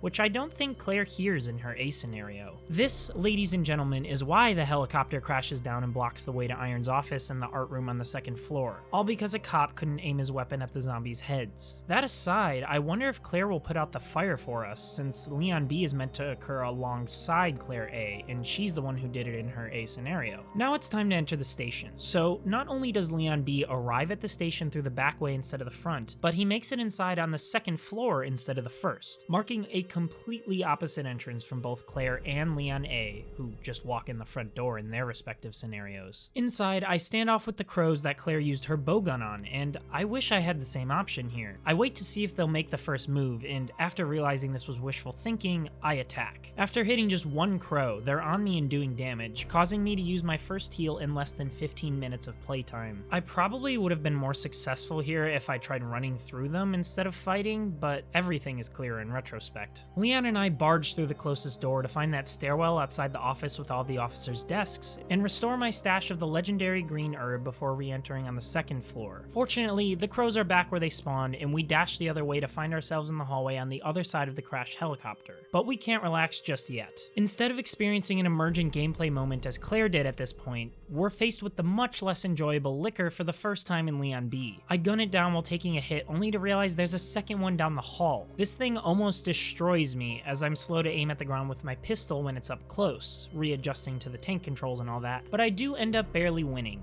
and there goes my next green herb. This early on, I fought a set of zombies, some crows, and 2 lickers with just my pistol. In both A scenarios, we've only fought smaller hordes of zombies by this point. Nothing super crazy until that first licker in the side halls, and even then, that's only 1 licker. This influx in both the amount and the variety of enemies are making it clear that the B scenario is not only different than A, but more challenging than A. We enter the first safe room in Iron's secretary's office, uncover Secretary's Diary A about moving the statues around, and progress into the second floor of the station's main lobby. My only plan right now is to see what areas are open to me immediately. Knowing that the ladder is here, we lower it for future use and head around the balcony to find the unicorn medal stuck in a crevice towards its end, a spot where no other item has appeared yet, and a stark contrast from its hiding place in the STAR's office during the A scenarios. With the library door locked, I make my descent to use the unicorn medal and acquire the Spade precinct key. While I can't unlock the doors electronically as I'm missing a key card from that dying cop, there's a convenient shotgun on the receptionist's desk, so not all is lost. This leads me to wonder if Leon will find the grenade launcher or any of Claire's weapons, or if he'll just have the same ones from his A scenario.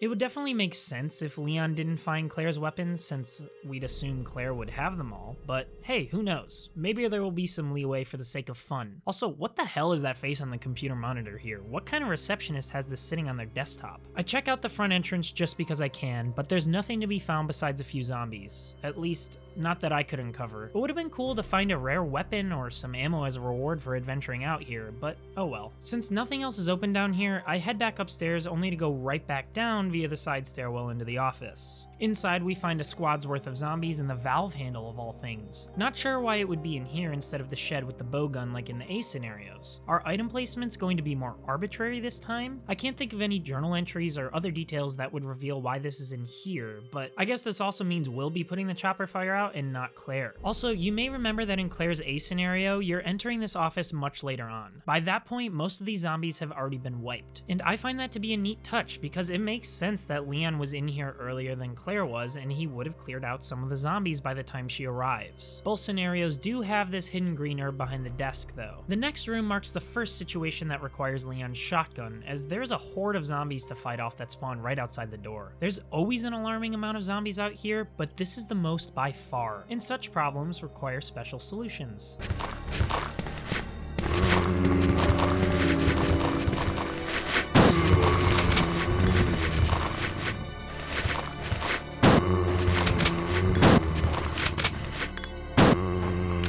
I check on the first half of the interrogation room before heading back upstairs to put out the fire, only to find a licker awaiting me, which was not the case in any A scenarios. I came in so unprepared for this that I experienced my first of quite a few deaths as Leon B. My comeback, though, was much stronger, as I was able to dodge the hallway zombies and take them out one by one with my pistol, and saved my shotgun ammo for that licker. I stand sturdy at the door and land a hit on the ceiling, though he does get a hit on me before I finish him off. There are only a few handgun bullets inside, so it was kind of a sad trade too, but maybe it means I won't get ambushed on the other side of the mirror later. I navigate back upstairs and run past the crows to put out the helicopter fire, only to be interrupted by an Umbrella-branded helicopter carrying a collection of tanks. One drops down and... holy shit, guys, it's Mr. X. It's him. I've been waiting for him. Could this be what Irons is referencing in Claire A, about the monster that's sent to eliminate all evidence? It must be, right? And of course, since Capcom wants to make us suffer, Mr. X is dropped right into the hallway I was about to enter. I walk inside anyways, because I have nowhere else to go. The ceiling crashes down behind me, preventing any hope for escape, as I proceed in a silence that's truly deafening.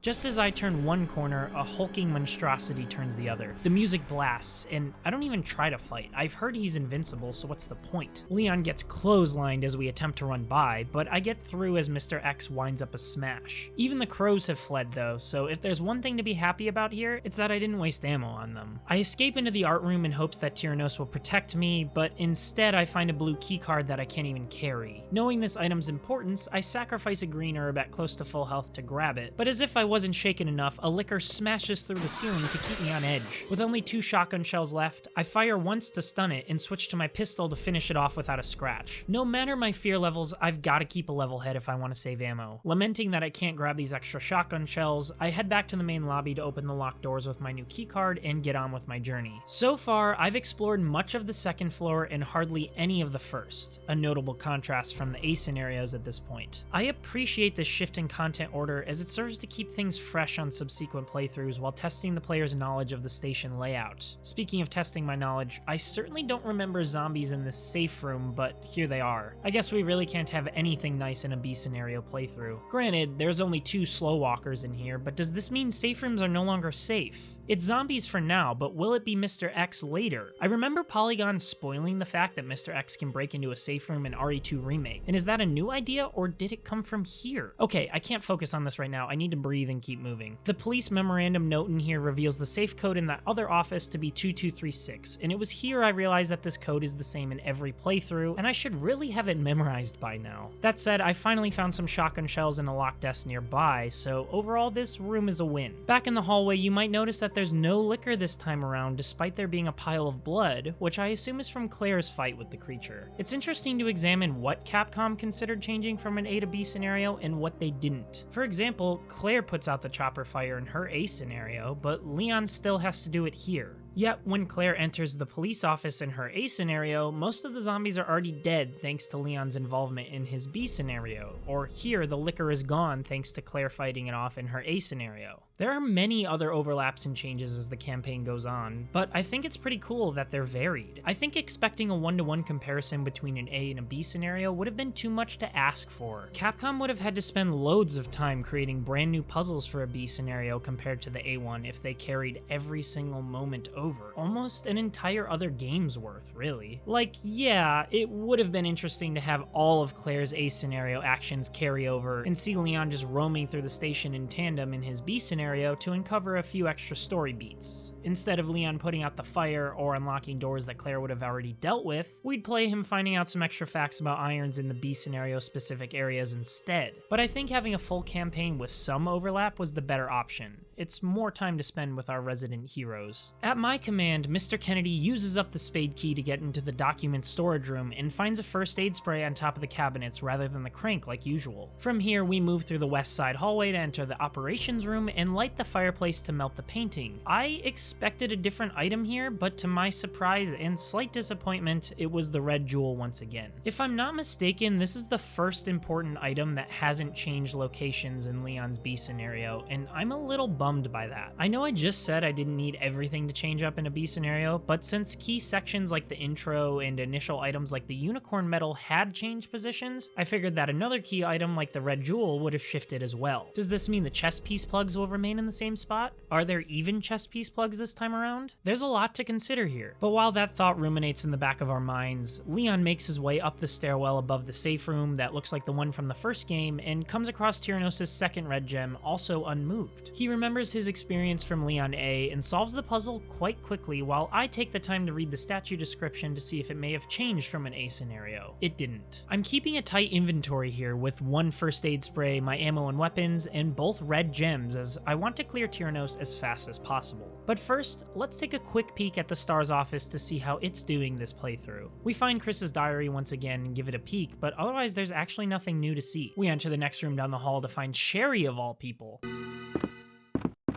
Hey, wait! She quickly crawls away through a hole in the floor and drops the diamond precinct key, which I have to use a first aid spray at full health to grab. And just afterward, Claire walks in as she did in her A scenario. And it's at this point I owe Leon a bit of an apology. In my Claire A video, I roasted Leon for being like, Yeah, you just missed her. very casually, as if he didn't care that a little girl was roaming around the station alone. But now that we've seen things from his perspective, he did try to stop her, so I better give him some credit. What I'm still confused about, however, is that Leon can just walk in this door that was locked for Claire. It's not like he turned around and locked it, and Sherry went through the vent on the floor, so she didn't have anything to do with it either. Otherwise, the conversation plays out just as it did in Claire A, where he gives her the radio, and we go our separate ways. Our way is to the library, and here's the same puzzle as previous scenarios, which nets us one of the chess piece plugs, but I can't grab it because, in all the commotion, I forgot to bring the red jewels back to Tyrannos and clear out my inventory. I go manage that with little resistance, and appreciate the fact that there's no liquor this time. Though I had initially thought I heard something creeping around, but it was just Leon walking around on the glass. These sound effects do a fantastic job of establishing an unsettling atmosphere. With an inventory slot open, I grab the bishop plug from the library and fill it right back up again. I peek the attic really quick to see if any items have been relocated there and take a second to think about my next steps. I haven't found any maps yet, so none of the doors on my map are color-coded, which means I don't know where this diamond key is useful yet. I guess I can look at which doors I haven't opened and hope this one fits in, so that's what I go about doing. The closest of these doors is through the west wing and near the stair-covered safe room into another file storage room near where our dying cop friend is. But holy hell, this place got infested with zombies climbing through the windows. Fortunately for my ammo supply, most of the zombies gathered in the corner by the stairs, so I was able to run by without much issue. I'm sure I'll have to deal with them later though. It's eerily silent in here. I feel like there's usually a horde of zombies to fight off in other scenarios, but I guess not this time. I enter the room with Leon's would-be desk had it not been for this traumatic situation, and fend off another set of cop zombies along the way. Poor Leon has to kill his coworkers before even having met them, though at least he never had to form an emotional connection with any of them. But all of these B scenario cop zombies everywhere means it's much harder for me to conserve ammo, the hardest it has been in any playthrough so far. Just like in Leon A, the heart key is in the room with our dead cop friend. Unlike in Leon A, we didn't get to meet him this time around. On the bright side, I said no to a couple of pickups in here in anticipation of there being something important, so I was able to grab this heart key without an inventory issue for once. With this latest precinct key in hand, I moved to the first floor office with the safe and opened it up for my first precinct map of this scenario. The map reveals a heart key door in the next room over, which leads us into the east wing hallway and down the steps near the sewers and the parking garage. I tread carefully into the T-shaped hallway, expecting a dog ambush like in Leon A, but come face to face with some low-level zombies instead. A welcome change. We enter the parking garage only to get shot at from behind. This seems familiar. Ah, Ada. How could one forget you firing at us thinking we were a zombie? The same cutscene as Leon A plays, where Ada reveals that she's looking for Ben and needs help moving the truck. Leon, being the gentleman he is, helps her out of course. And I should note that at this point, we haven't seen Mr. X since his reveal. I wonder if he'll be the one to take out Ben this time, or if he'll get involved in some other story scenario. We approach Ben and the cutscene plays out as usual, with Leon being blatantly rude to him. Let me guess. You must be Ben, right? Get up, now! I've actually softened on this a bit since criticizing it in my Leon A video. I get it, Leon's a cop and the dude is in a jail cell, so he probably thinks Ben is a criminal, and to some, such as Chief Irons, he may as well be. Ada arrives late somehow, just like last time. Ben tells us to go into the sewers to escape, and into the sewers we descend. Right into the sewers with my least favorite enemies in the game.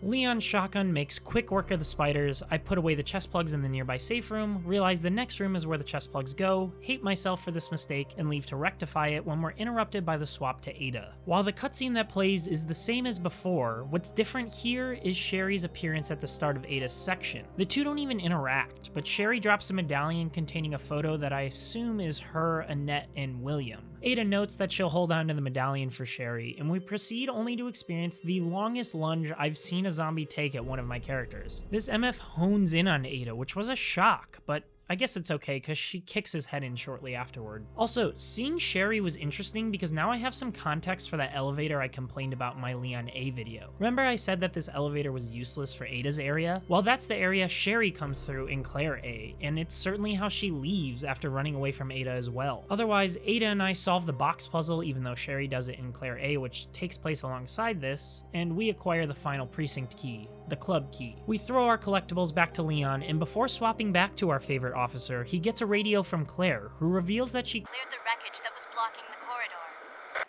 Our map pops up and marks the way to Iron's office as our next step. As you can imagine, this gets my mind racing. Irons doesn't appear in Leon's A scenario. He's only referenced in notes and Ben's rant. Is Leon going to actually meet his would-be boss this time around? I swap the precinct keys for the chest piece plugs, throw them in the nearby door, then head back to the station to find out. Along the way, I'm ambushed in the parking lot by those dogs that were suspiciously absent from the underground hallways. Much like the interrogation room, the parking garage has always been empty in my previous playthroughs, so the last thing I was expecting was zombie dogs in here. I can just imagine the team at Capcom laughing their asses off at the thought of trolling players by moving these dogs around. Leon already wasn't feeling great, and the dogs brought him to a dangerous status while using up a few shotgun rounds, but thanks to Ada throwing us some extra, there's more than enough left to feel comfortable. We restore the downstairs power and get ambushed by lickers in the room with the coffers, a far cry from the usual zombie ambush that occurs after grabbing the keycard, but this is nothing a few shotgun blasts can't fix. Since there are already coffers on the ground, I wonder if Claire was already in here. Then again, if that were the case, she'd have grabbed this keycard and the weapon room would have been unlocked, so I guess I've got to suspend my disbelief a little bit. Inside the weapon room, I realize I've put myself in a bit of a conundrum. In both A scenarios, this room offers a side pack inventory extension and a submachine gun for the character you're playing as. You can choose to take one, both, or neither, leaving the items for the next character's B scenario. In Leon A, I took both, which I'll deal with come Claire B. But in Claire A, I took the side pack and left the submachine gun thinking I'd be nice to my future self in Leon B. Those good intentions bit me in the ass. See, the submachine gun takes up 2 inventory slots. Without the side pack, you probably won't have 2 inventory slots to spare due to the sheer number of necessary items at this point in the game. So by only taking the side pack as Claire and leaving the submachine gun to Leon who can't even hold it, I essentially got the worst of both worlds. Sure, I could trade out my pistol and pistol ammo for the submachine gun, but you can't find ammo for this gun, so I don't want to waste it on random zombies and have it just sitting in my inventory. I only want it for tough boss fights. All that said, after much consideration, I end up leaving the submachine gun while cursing my past self for not thinking harder about this. Good play, Capcom. This room also has some Magnum bullets, which is a gun I don't even have yet, so we'll keep those handy for later. Honestly, I expected Mr. X to show around now, since I could have acquired a new weapon at this point, but I was wrong once again, and I'm really tensing up waiting for this man to appear, but I'm pretty sure that's exactly how they want me to feel. I take out a load of newly arrived zombies upstairs, acquire the Watchman's Diary and some more Magnum rounds in the bunk room, and notice something a little odd about the weapon and ammo names. If you spell them out, the terms Magnum bullets and shotgun shells are each 13 letters, but the inventory shortens Magnum bullets to M bullets, yet it leaves shotgun shells as is. I'm fortunate enough to work in games now, and while this obviously doesn't matter in the long run, if I committed this grammatical error myself and it ended up in the final product, it would have eaten at me for the rest of my life. We have a few more keys to get rid of back on the east side of the station, starting with the final diamond key door, the other interrogation room. In here is a rook plug, which I will happily trade a diamond key for, and, more importantly, no liquor jumping through the glass. Next is the fire puzzle in the press room, which nabs me the gear, and just as I move to grab it, boom!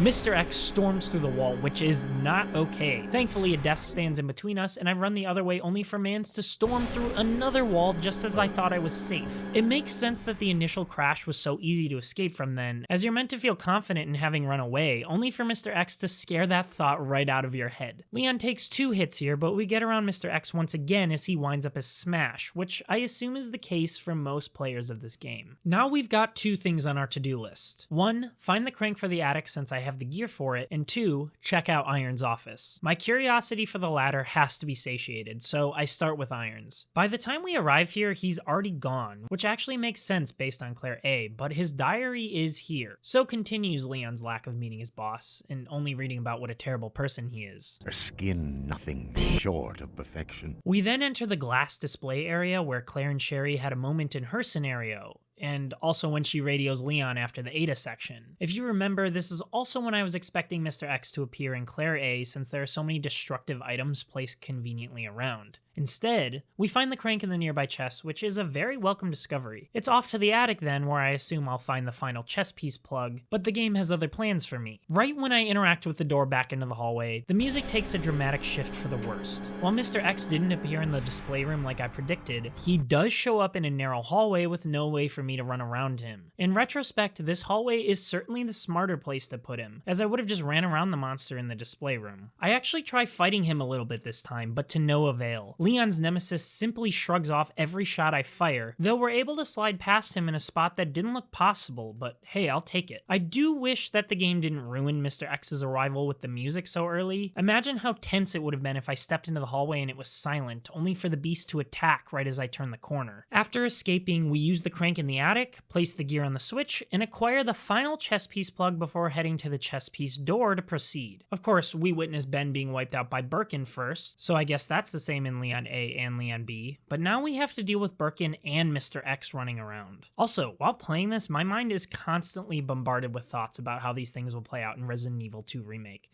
It's such a funny way to play such an old game for the first time. Everything you're experiencing knowing will be told to you in a different way in a modern remake later down the line. At the time this game came out, I can't imagine anyone thought games would get any better than this. This was probably mind-blowing at the time. From Birkin as the monster, to Mr. X, Ben's death, Leon's relationship with Ada, or Sherry's involvement in the story, it's something to look forward to as I slowly make my way through the franchise. Also, after hearing Ben's conspiracy, I gotta give Leon some more credit. Claire radios Leon to note that they're heading out through the sewers, and when she completely ignores his pleas to wait, he actually comments on it on his side, stating, Claire!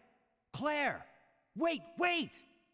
Man, why doesn't anyone ever listen to me? This is the first time I've seen him acknowledge how everyone ignores him, and Leon needed that redeeming moment in my eyes. I still think he's a bit of a dweeb, don't get me wrong, but this self-awareness is the character development he needs for me to take him a little bit more seriously. His realization that everyone is treating him wrong but still doing the right thing makes it seem less like he's stumbling around aimlessly, and more like he's ignoring the distractions and attempting to mediate the situation in the station. He understands what the bigger picture is here, and that's something we can all respect. expect. At the chess piece door, we actually fight a mutation of Birkin instead of the deranged G-Virus monster in Leon A. Last time I gunned the creature down with a submachine gun, and this time I scare Birkin off with my shotgun, the monster jumping into the abyss out of fear once we're done with him. Pretty uneventful, all things considered, but it's cool to witness Birkin in a form we haven't seen yet in either playthrough. Leon yells at Ada as she drops through the ceiling, nothing we haven't witnessed before, and they enter the sewers only to get shot at by a net just like last time. Leon does his heroic sacrifice to save his lover, and I missed it last time, but Ada says, That woman was... I have to talk to her. Before rushing off, which leads me to believe she knew who Annette was ahead of time, hence her urgency and willingness to run after her and leave Leon on the ground. We take over Ada as she pursues, who can actually be stunned by the cockroaches. I didn't realize this. I thought only Sherry could get stunned because she's so small, and approach Mrs. Birkin to converse. Immediately, my theory that Ada knew who Annette was is ruined, as she directly asks, How did you know? Who are you? After Annette reveals she knows Ada is a spy. So why did she say That woman was... then, acting as if she knew who she was? I truly have no idea. But I don't have much time to think about it. Annette notes that John, Ada's boyfriend, was turned into a zombie, which can't be great for her to hear, before pointing at Sherry's medallion. This is a welcome twist, as last time Annette recounted how her husband turned into the monster via that cutscene. This time we're seeing a different scene play out. The two of them fight, and Ada decks Annette off the railing once again. But then she examines the amulet. Is that a G-Virus sample that Annette has on her before it gets crushed in Claire A? If so, that means she somehow gets this medallion back from Ada sometime before we explore the underground lab. So I'm curious to see how this plays out. Then, in one of the most awkward transitions I've ever seen, Ada walks into the area where the gator appears and just stops. And we gain control of Leon once again. I don't know what that was about, but I'm hoping we'll find out. I initially thought I might find out in Claire's B scenario, but then I remembered that Leon A and Claire B exist entirely separately from Claire A and Leon B. So if we don't find out now, I'll never know, and that's gonna bother me. Running through the spiders, we approach the bridge that requires the valve handle, only to realize that I forgot it while thinking about Ada and Annette and all of that weird stuff that just happened. On my way back to grab it, I attempt to go back the way Claire comes in just for fun, and it's actually open. There's zombies in the long hallway where Sherry gets sucked up. I can walk under the area where Claire radioed Leon as Birkin walks by. We can head up to where Irons died and see him for the only time in Leon's entire campaign, cross through the door to doom, and enter through the back area of Irons' office. This is awesome, and it makes chronological sense too, as Claire's recent radio to Leon takes place right after the Irons situation where he's attacked by Birkin and attempts to kill Claire. Anyways, back to my actual mission. Within the item box, I grab the valve handle and contemplate putting away the magnum bullets to have an extra inventory slot, but decide against it as I'm likely to come across that gun soon, right? With the valve handle finally in hand, we enter the tunnel that preludes the gator and cautiously approach to find no gator at all. Maybe Claire took it out already? That explosive container is gone, but you'd think the gator body would still be there, so who knows for sure. I wonder if in 2 Remake we'll see bodies and other correlations between opposing characters' A and B scenarios. We enter the gator spawning room to find Ada standing there. In Leon A, when playing as Ada at this point, she comes down this ladder, we hear a big splash, and Ada screams as the screen fades to black. This doesn't happen in Leon B, and I want to know why it just cuts with Ada standing there. We experience the same moment where Ada cleans up Leon's wound, so it's just strange that the beforehand is different here, but uneventful at the same time. Like, what was the point of making it different if you're not going to introduce something new? But I digress. From here, we grab the Eagle Medal in the sewer manager's diary and navigate to the waterfall door to move onward and activate the tramp. We watch Ada get clapped by Birkin while I beat him with just my pistol, light off the flare for a weapon box key, and grab the shotgun parts just like in Leon's A scenario before arriving in a control room. Now here's where things get a little strange. The big tram elevator that's usually here is no longer. Instead, there's a mini elevator that takes me down to some sort of surveillance room. We turn the corner and find a control panel key that I assume we'll use back upstairs, then look through a monitor to see Mr. X walking along the corridor I just came through. This isn't fair. How the hell did he fit down that small elevator? I try sneaking past him, but this fails miserably as Mr. X pounds Leon relentlessly.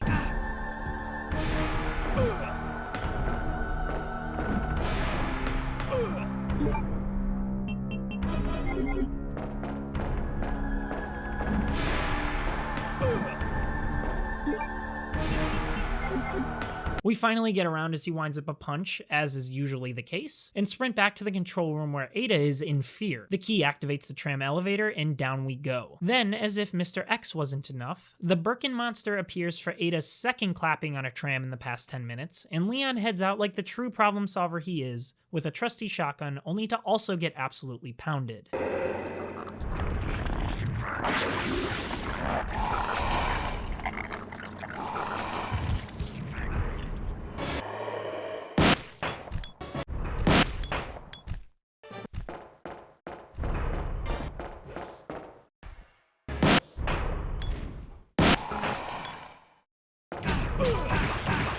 Like, look at this brutality. I can't even move for a short while due to these attacks. Not only this, but Leon's upgraded shotgun has much more force, so each shot stuns him in place, with its kickback leaving him much more susceptible to damage. After almost dying to Birkin and his terrifying jump attacks where he lands behind me mid-shot, we fend him off and he grabs hold of the wall while blood pours down from his behind. A satisfying victory, no doubt, and one that's truly tested my proficiency as Leon in this game. I guess that's what Leon's B scenario is for, right? To test my skills and knowledge. Well, consider them tested. This encounter is also pretty neat because we're seeing Birkin transformations that we didn't see in either A scenario. The tram stops and a warning comes on noting that the motor has been stopped due to problems with overheating. Does this mean we didn't make it to the lab this time? Ada awakens and Leon advises that she remain here while he goes to look for help. She denies him and Leon goes, Is it just me, or does everybody always ignore what I say? I told you, it's my job to look after you. Ha! Go Leon! That's the type of self-development we need to see. It's also just a savage line. Ada then goes on her manipulative rant about how she really enjoys Leon and needs him, or maybe she actually feels that way, I don't know anymore. Someone in the comments of my previous video stated that she might just be using him, but I don't know. She's in a pretty dire situation and might die. She also knows that her boyfriend is dead thanks to a net. So what would she gain by trying to use Leon now? I'm sure we'll find out more about the relationship in the later games and later in the scenario. As Leon and I exit the tram, we're certainly not in the underground lab. Instead, we seem to be in some intermediary section in the elevator shaft as a whole. The only way forward is through a ventilation shaft, and right when Leon crawls through it, the elevator, with Ada on it, continues downward. She can handle herself, right? I wonder if it finally moved due to the elevator cooling down, or if Ada was able to do this on purpose somehow. Also, remember that Ada has the medallion that Annette supposedly reacquires, so maybe this is when that happens. All of that aside, Leon finds himself in what the map calls B1 of the laboratory, which seems to be a maintenance area that only engineers and other smart people should be in. And here we find the first and potentially only unique note of Leon's B playthrough, an investigative report on P-epsilon gas. Now here's something interesting. The note reads that the P-epsilon gas has proven to weaken the BOW's cellular functions. BOW stands for bioorganic weapon, by the way. However, prolonged exposures will result in the creation of adaptive antibodies to the agent. Furthermore, some species have been observed to absorb the P-epsilon gas as a source of nutrition and will use the toxins extracted against anything that is a threat. Use of the P-epsilon gas should be severely limited to extreme cases only. We haven't gotten to this part yet, but those plant monsters that roam the area a little deeper into the lab, they shoot poison in Leon B since I activated the anti-BOW gas in Claire A. Apparently, when you activate the gas in an A scenario, it weakens the plant enemies for the rest of that scenario. But when it comes to the B scenario, those plants can now shoot poison at you. Just as the note says, the gas weakens a BOW at first, but extended exposure enables the creature to use those toxins against any threats. Guess what, Leon? You're a threat. This is something you will not learn by yourself until you play the B scenario. And that's a dirty little trick by Capcom, a consequence for your actions. You may have noticed Leon pushing a box in the background of my discussing that. It's used for getting up to this ledge with a door to the power room. Something to note for later as it's locked right now. But I really hope that the crate remains there when I come back to this room, so all of that pushing wasn't a waste of effort. In some of the other rooms, like the puzzle rooms, the boxes reset after you leave and come back. I guess that's for solving a puzzle, but is this considered a puzzle too? I guess we'll know when we come back. We then find a nearby elevator that leads down to yet another set of hallways with two green-skinned, heavily clawed lickers that take quite a few upgraded shotgun shots to mow down.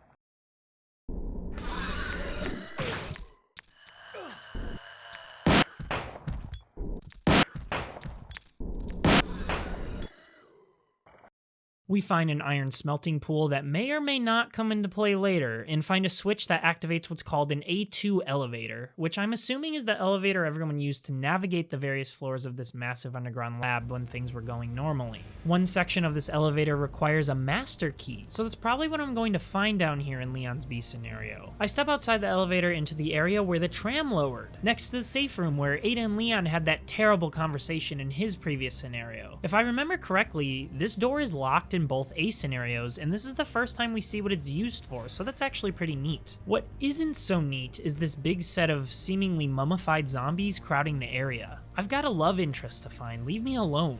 From here we check out the lowered tram to find Ada, but as one would expect, she has disappeared, and Leon asks, Ada, Where did she go? He receives no answer. The safe room itself is locked, also requiring the master key, so she can't be in there either. I'm still thinking that wherever she's gone is how Annette receives the medallion back. Leon and I enter the west wing of the underground lab to find more of these skin-stripped monstrosities in the anti-BOW gas room. And before I can even fire, Boy Wonder is eliminated completely. This second death is due in part to my lack of inventory management and failing to keep some heals on me at all times, and also part because I haven't found any heals in the underground lab so far, and I was keeping an eye out. I took some significant damage from those green liquors earlier, but I shrugged it off assuming there would be some green herbs in this new segment of the game, but I was wrong. That assumption caught up to me and Leon paid the price. After reloading a save that I made right after that part with the liquors, I make a pit stop at the item box for a green herb and feel much better prepared for what's to come. I make my way back to that main area at full health and start at the west wing this time for a bit of a change. We grab the main fuse from that snowed over room, though we require a keycard to explore the rest of this side of things. A keycard that I saw right before Leon's untimely demise earlier, and it looks like I'm facing that situation again much sooner than I expected. I input the main fuse on my way there and bring out a shotgun because I'm not taking any chances this time. We mow down the zombies and find that the vent plant monster has actually already been eliminated,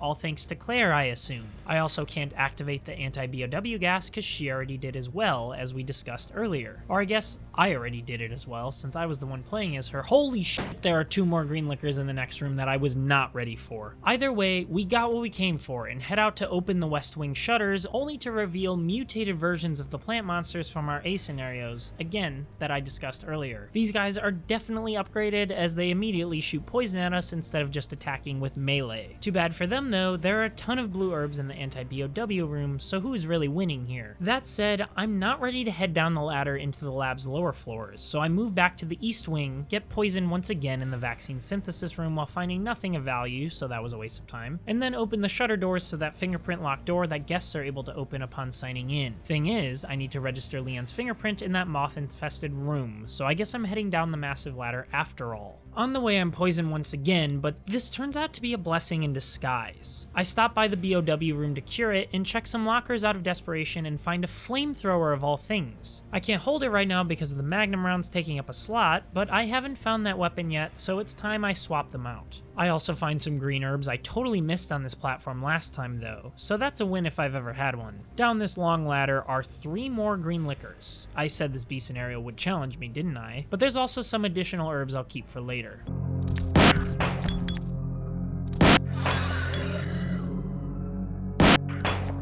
In the C2 laboratory where Claire sees Leon in the monitor in her scenario, I clear some inventory slots, grab the flamethrower upstairs, and absolutely annihilate a plant monster which somehow used 14% of my available ammunition even though I fired it for like a second, but what are you gonna do? I then kill the giant moth with some shotgun shells, which might be overkill, but hey, I deserve this cathartic moment. I also don't even know if this moth needs to die. Like, does it attack me if I don't kill it? Probably, but I did this just to be safe. Maybe I'll test out not killing it in Claire B. Anyways, Leon enters his guest information and gets his fingerprint registered as we check out the nearby P4 lab. This place is packed with zombies that we very successfully use the flamethrower to burn up. Further in the room, we find the power room key, which, if I'm not mistaken, is for that locked room in the in-between area where the tram elevator got stuck. A good find indeed. Back upstairs, we activate the east wing fingerprint door and find even more green liquors. Even worse, they come at Leon in sequence, making it much harder to fend them all off. While fighting the one in front, the other 2 come around the corner mid-shot and get in some cheap hits, and I run out of shotgun shells mid-fight, which is not ideal at all. To compensate for this, I go a bit overkill and switch to the flamethrower.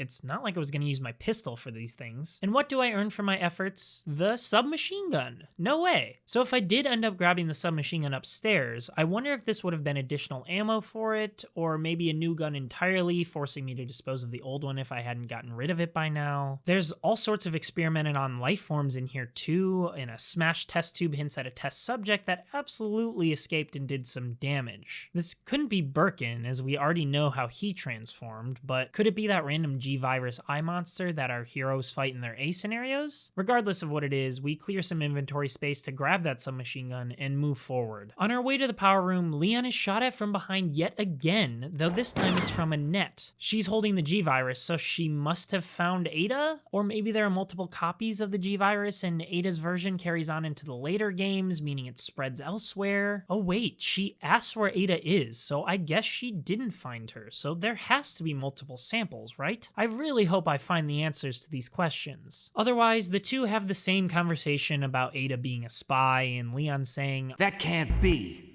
I know her." Even though he doesn't at all. I'm a little sad about this because, like the gun shop owner in Claire A, I think this could have been a good opportunity for some new dialogue. However, we do experience a new, more shocking sequence of events. Instead of the ceiling collapsing onto Annette and killing her before she can shoot Leon, our friend Mr. X drops in between them to intermediate and Mrs. Birkin runs off. I run after her to try and juke out Mr. X, but he isn't phased at all. Mans gets a smash in on Leon as we run around him, leaving us in even more pain than when we entered this room, and we're desperately trying to find heals. Maybe in the power room we'll find some? We enter the power room easily because the box does end up staying there, but of course there aren't any heals. Instead of health, we get Mr. X once again and he corners us.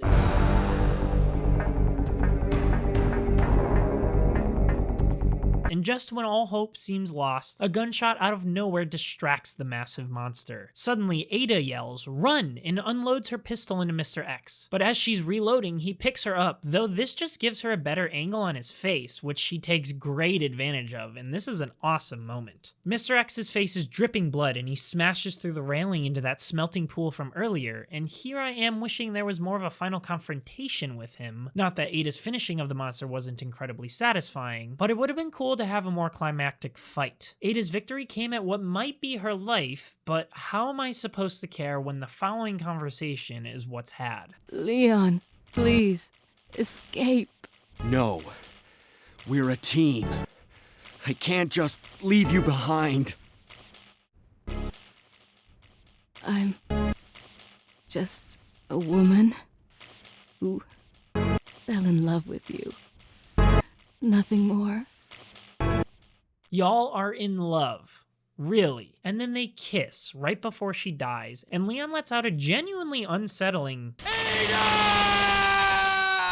And as convincing as that was, I really can't feel sorry for this dude right now. I know these games are more about the survival horror gameplay aspects, and you're not really supposed to pay attention to these story moments too deeply, but I'd be lying to y'all if I said this melodrama isn't making me laugh. But more importantly, Ada still has the medallion on as she dies. Does this confirm that there are more samples? It might. She also dropped the master key so that I can progress further. Oh, and Mr. X smashing Ada into this control panel has started the lab's self-destruct sequence, and I was right. I said in Claire A that we'd find out why this sequence randomly started in Leon's B scenario, and that we did. It's at around this time in Claire A when Annette was killed by her husband and confided in Claire her final words to Sherry, while also providing her with the antidote for Sherry's G-Virus infection, as the self-destruct sequence happens right after Annette dies. So really, a lot is happening at once, and as Leon leaves the room, it cuts to Mr. X's hand appearing ominously out of the fire pit. Now that is terrifying. Claire radios in when we get to the other side of the door, and this is where he's standing when she sees Leon on the monitor. How neat to finally see where that is in person. Of course, she asks us to grab Sherry and bring her to the escape trim since Claire has a few other tasks to finish. We head down the elevator to grab Sherry in the safe room, and Leon just places her on the elevator floor, which doesn't seem very sanitary, but whatever. He makes up for it by placing Sherry in a bed on the escape train, but we quickly find that there's no power running to it, and that's a problem. After some exploring, a 5-minute countdown suddenly appears upon entering entering a nearby area. I obviously have no idea what to do right now, so I'm freaking out a bit, and Leon still needs a green herb. We come across a pair of high-capacity plugs and follow the nearby arrows through a metal door. The area starts shaking, and we see some fire shoot out from the pits below, which I'm not a fan of as I know what's lurking around down there. Leon inserts the plugs, and the lights suddenly dim. Mr. Kennedy turns to see a flaming Mr. X drop from the ceiling, his insanely buff, human-looking legs drawing a fair amount of attention.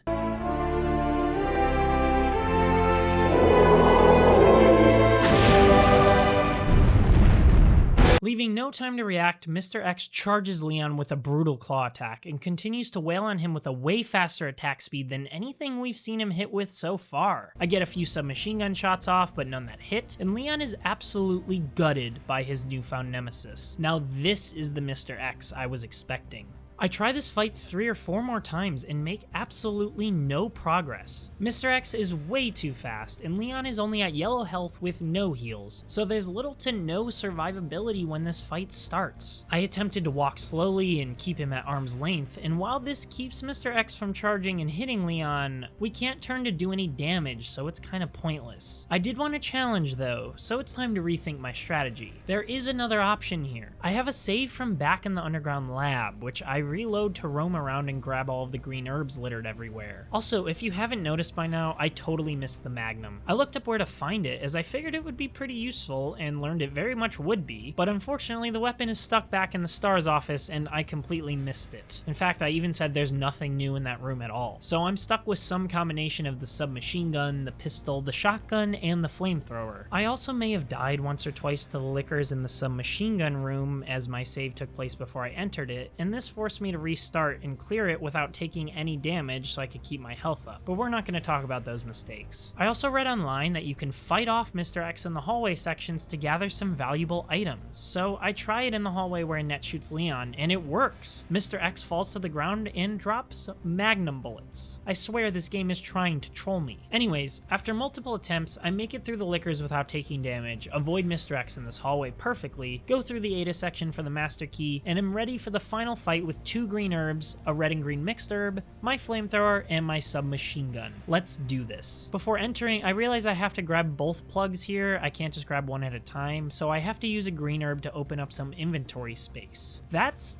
annoying, but I should be fine in the long run. Leon inserts the plugs and the lights suddenly dim, which is a little ironic considering we're meant to restore the power. The fight begins. Mr. X hits me 3 times before I can even aim, but I unload some submachine gun shots into his frame. I also learn I can survive many more hits when starting this fight at full health. Who would have thought that? At close to 3 minutes left before complete destruction, a black figure appears above us. Here, use this! The figure says as it tosses us a rocket launcher while sounding suspiciously like Ada, but there's no time to figure out if it's her right now. We pick it up and hopefully I can hit the bastard since I'm out of heals, and I completely missed the first shot as Mr. X guts Leon once again, but he isn't so lucky the second time around. Just like in the first game, we're rewarded with 3 camera angles of the rocket flying into the beast, the third resulting in Mr. X's body exploding into pieces. As Mr. Sakurai says, ここぞという時にしっかり止めてやっつけたあるいはやられた手応えを演出しましょう There's little time to celebrate, however, as the place is still set to explode in 2 minutes. We rush back to the train only to find it surrounded by zombies, nothing my machine gun can't handle, but still annoying. We open the gates, turn on the train, and once again see Claire rush onto the train at the last moment. Sherry is restored. This is just the beginning. And all is well. Wait, the cutscene isn't over. Leon walks to the front of the train, says goodbye, Ada, and suddenly it starts shaking. We gain control of Leon once again, and an announcement warns of a potential biohazard outbreak and sets the train to self-destruct in 2 minutes? Leon and I enter the backside to investigate, but we're quickly surrounded by what must be Birkin's actual final form. A giant, disgusting mouth with tentacles and obnoxious amounts of teeth.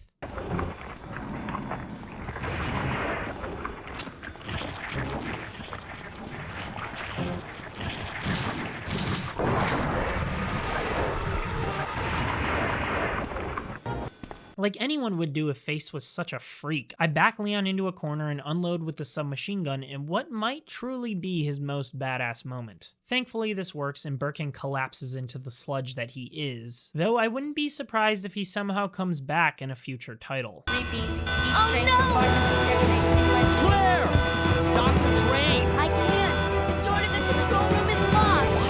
Leon is trapped outside and the beast is still alive. What is this? It's your dad, bro. Birkin breaks through the door and we cut to Leon on top of the train while Sherry crawls through a vent into the locked control room to try and stop the train. As Leon tells Sherry what to hit, Claire is suddenly under the train and the entire thing screeches to a halt as all 3 party members run off. The countdown hits 0 and Birkin explodes into an amalgamation of fire. He better not be coming back from that. Now Claire says, It's finally over. even though she countered Leon saying that less than 5 minutes ago, only to tell Sherry, you look terrible, which is kind of mean but also hilarious, and yet another terrible set of interactions plays out. I'll just let it roll. Come on, time to leave.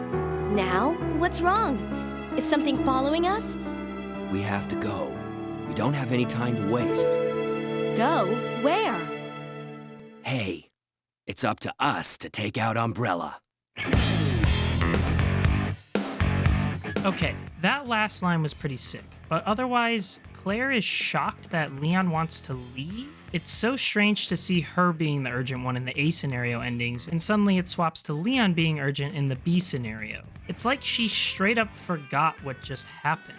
I imagine this awkwardness is a case of bad English translation more than it is anything else, but oh boy, this was an awkward cutscene in a beautifully retro way. Dialogue and conversation were often weird in the era of the PS1, but we did it. Leon B is finished, and I'm really struggling with how I feel about this game, guys. I'm a fan of Claire's A scenario due to the story, weapons, gameplay elements, and her as a character overall. And while this scenario helped me appreciate Leon a little more, and while the final fight with Mr. X and the extra twist ending were awesome, I'm just not connecting with this game in the ways that I thought I would. I was bursting at the seams with praise for Remake and its design decisions, atmosphere, location, and more. But with the classic Resident Evil 2, I'm struck with a feeling of good at best.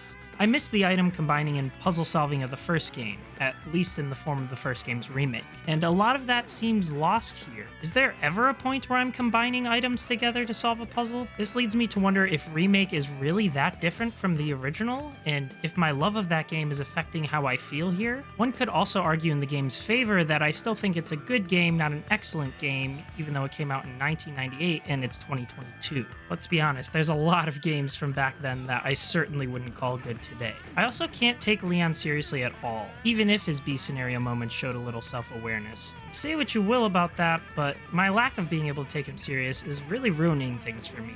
It's weird. Moments like Mr. X's arrival and his subsequent chases scared the shit out of me, so it's not like the game isn't evoking any emotion. But I would absolutely be lying if I said I felt this game stands the test of time. I'm just not understanding all the hype of this alleged classic. But at the same time, my coverage is about playing through games from long ago and looking at them with a modern eye. It's just weird to go so in depth and spend so much time with the game only to come out and say, yeah, it's alright. And I don't think it's just because this is an older game either. I've loved many older games that I've played in modern times. In October of last year, I played the original Castlevania and loved it. I'm replaying the classic Ape Escape and I'm a massive fan. And I'm currently playing through Final Fantasy IV for the first time and am falling in love with that.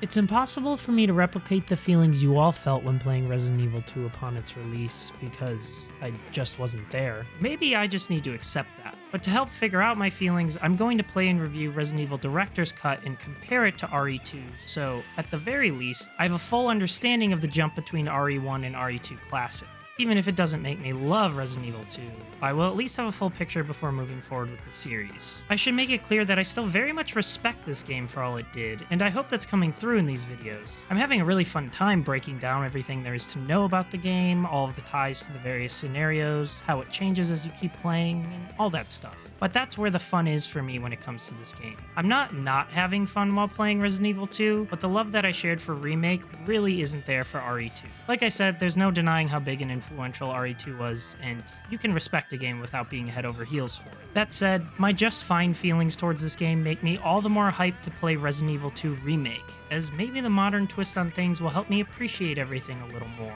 As always, I'm going to be ending this video by going over some reader comments on the previous one. But before that, thank you all for watching. Please let me know what you think of the game in the comments below. Tell me what it was like at release and why you love it so much, or maybe why you don't love it so much. And don't forget to subscribe to stay updated on all of my upcoming videos.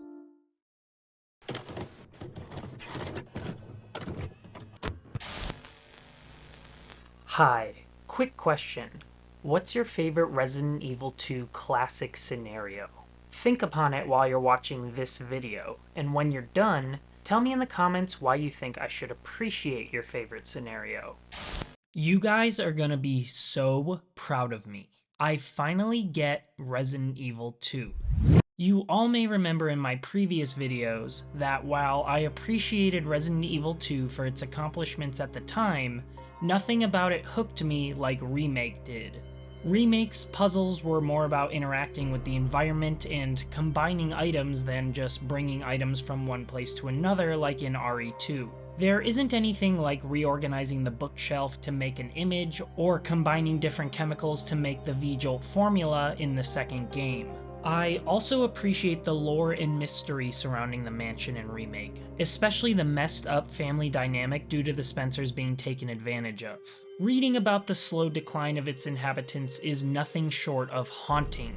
This intrigue carries over to Resident Evil 2, such as when reading the Watchtower Guard's diary where he documents his friend slowly becoming a zombie, or figuring out how Irons methodically dismantled the STAR's police capabilities so the T-Virus can spread throughout Raccoon City. But by this point, we as the player know about the disease and how it ruins a person, and the outbreak is city-wide now in comparison to just being trapped in the mansion. While the police station is iconic in its own right, it's missing Spencer Mansion's sense of discovery and isolation. The slow realization that what happened here is no accident. RE2 repeats a lot of these story beats and applies them to a wider outbreak, and they're just less novel to me is all. But what got me to appreciate RE2 is experiencing one of the series' strengths firsthand: replayability. Resident Evil 2. To this very day, Capcom builds Resident Evil with replayability in mind. This is why there are multiple difficulty levels, New Game Plus playthroughs, one-off weapon unlocks, and campaign rankings. When finally sitting down to play Claire B, the final of the 4 playthroughs I was missing, my Leon A save data was just gone. Deleted. After throwing a Wesker-sized tantrum, In hell. I realized this is a good thing considering it had been over a year since my Leon B video. Playing Leon A would refresh my gameplay and story knowledge, and even better, I could play it on normal difficulty instead of easy. Normal is exactly what I needed to enhance my gameplay experience. This difficulty means, in theory, that I'm dying faster, facing more zombies, and receiving less ammo than on easy. It will make things more of a challenge, in turn keeping me more engaged as I replay Leon A. Now, even though it's been a while, I remembered a lot of the police station's layout and its puzzle solutions due to their simpler nature. I also knew it's sometimes best to dodge enemies instead of fighting everyone that I encounter, which is even more vital on normal difficulty. But knowing is different than doing, and actually executing on that knowledge was what made playing so fun. My first time through this game, I was stumbling through the police station, constantly struggling with my inventory management and getting bitten by zombies. I was also defeating most zombies in my path due to all the ammo I was getting. This replay was significantly different. Armed with confidence, I weaved through zombies, saved ammo by firing off only when I needed to, like if a licker came into play, and solved puzzles without a second thought. This being my 4th playthrough of Resident Evil 2, I've come a long way in the art of inventory management. I left green herbs as they lie, and instead of panicking about if I could fit them in my inventory at their moment of discovery, I mentally noted their location and calmly left them be. They would be there if needed. I did the same with ammo, often leaving excess pistol or shotgun ammo in the safe room chest in exchange for an open inventory slot. As long as I prioritized dodging enemies, I knew I would always find another chest to reload when needed. I had a better understanding of room layouts and their purpose, such as the outer stairwell from floors 1 to 2. It's littered with green herbs and never has any zombies, serving as a safe space that's easily accessible and often required as we navigate the station, an alternative safe room if you will. Its layout is deliberate, and while this may seem obvious to longtime players, it's not a top-of-mind observation when playing the game for the first time. It goes to show, though, that my skills and acquired knowledge are only half of my newfound understanding of this game. The other half is Capcom's game and level design. Much like how I trust From Software when it comes to Dark Souls, in that its boss and item placement intend on teaching you to get good, I learned to trust our boy Kamiya and his development team. There are no random item placements. There's a process here. My favorite example of this is the green precinct key. You'll notice that by the time you start playing as Ada in the sewers near the game's halfway point, Leon has opened most of the precinct doors by now, except for the green ones. In fact, the green precinct key is the only key that isn't available in the station itself. It feels weird heading to a whole other area without opening them, as you may think we have to clear the police station before moving on. But Ada ends up finding the key once we play as her, and once she gives it to Leon, we simply head back to the first floor and both of its respective doors are right nearby, and through one of them we finally get the gear to solve that puzzle in the attic. On our way there, we're most likely to take the ladder in the lobby that leads to the library right underneath the attic, especially if you're going for a fast completion time. The game is prepared for this, and throws a licker up the ladder to surprise you, despite it not being there the many times you've explored before. It's one of a few times the game plays with your expectations, and it teaches you to never assume safety. Then, when placing the gear and acquiring the final chest piece to unlock the door in the station's lower levels, there's a chute that leads right to that door. Again, this path may be obvious to series veterans, but the game's thoughtful pacing wasn't as clearly laid out to me until this playthrough. By not having to learn the game's basics, I was afforded the ability to think ahead and consider how the game was trying to guide me. It's a sense of mastery and understanding that only comes from replayability. This, paired with the challenge of normal mode, had me really feeling this playthrough, and it had me hyped to finally get into Claire B. Imagine you're Capcom in, say, late 1996. You've recently put out a banger in Resident Evil 1. It's quickly becoming the fastest selling PlayStation game of all time. You're a few months into producing its sequel, a hotly anticipated follow-up. You want to exceed all expectations and improve on all of its aspects. How do you achieve this? You quite literally double it.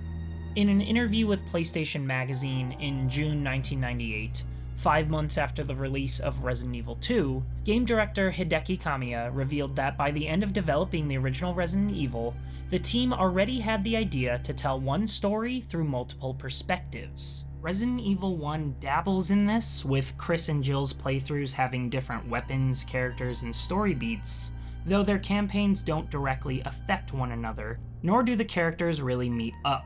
Kamiya wanted to expand upon this with 2 very different scenarios. Despite having this idea before starting on Resident Evil 2, Kamiya and co didn't actually implement it until rebooting the game when it was 70% finished due to quality concerns.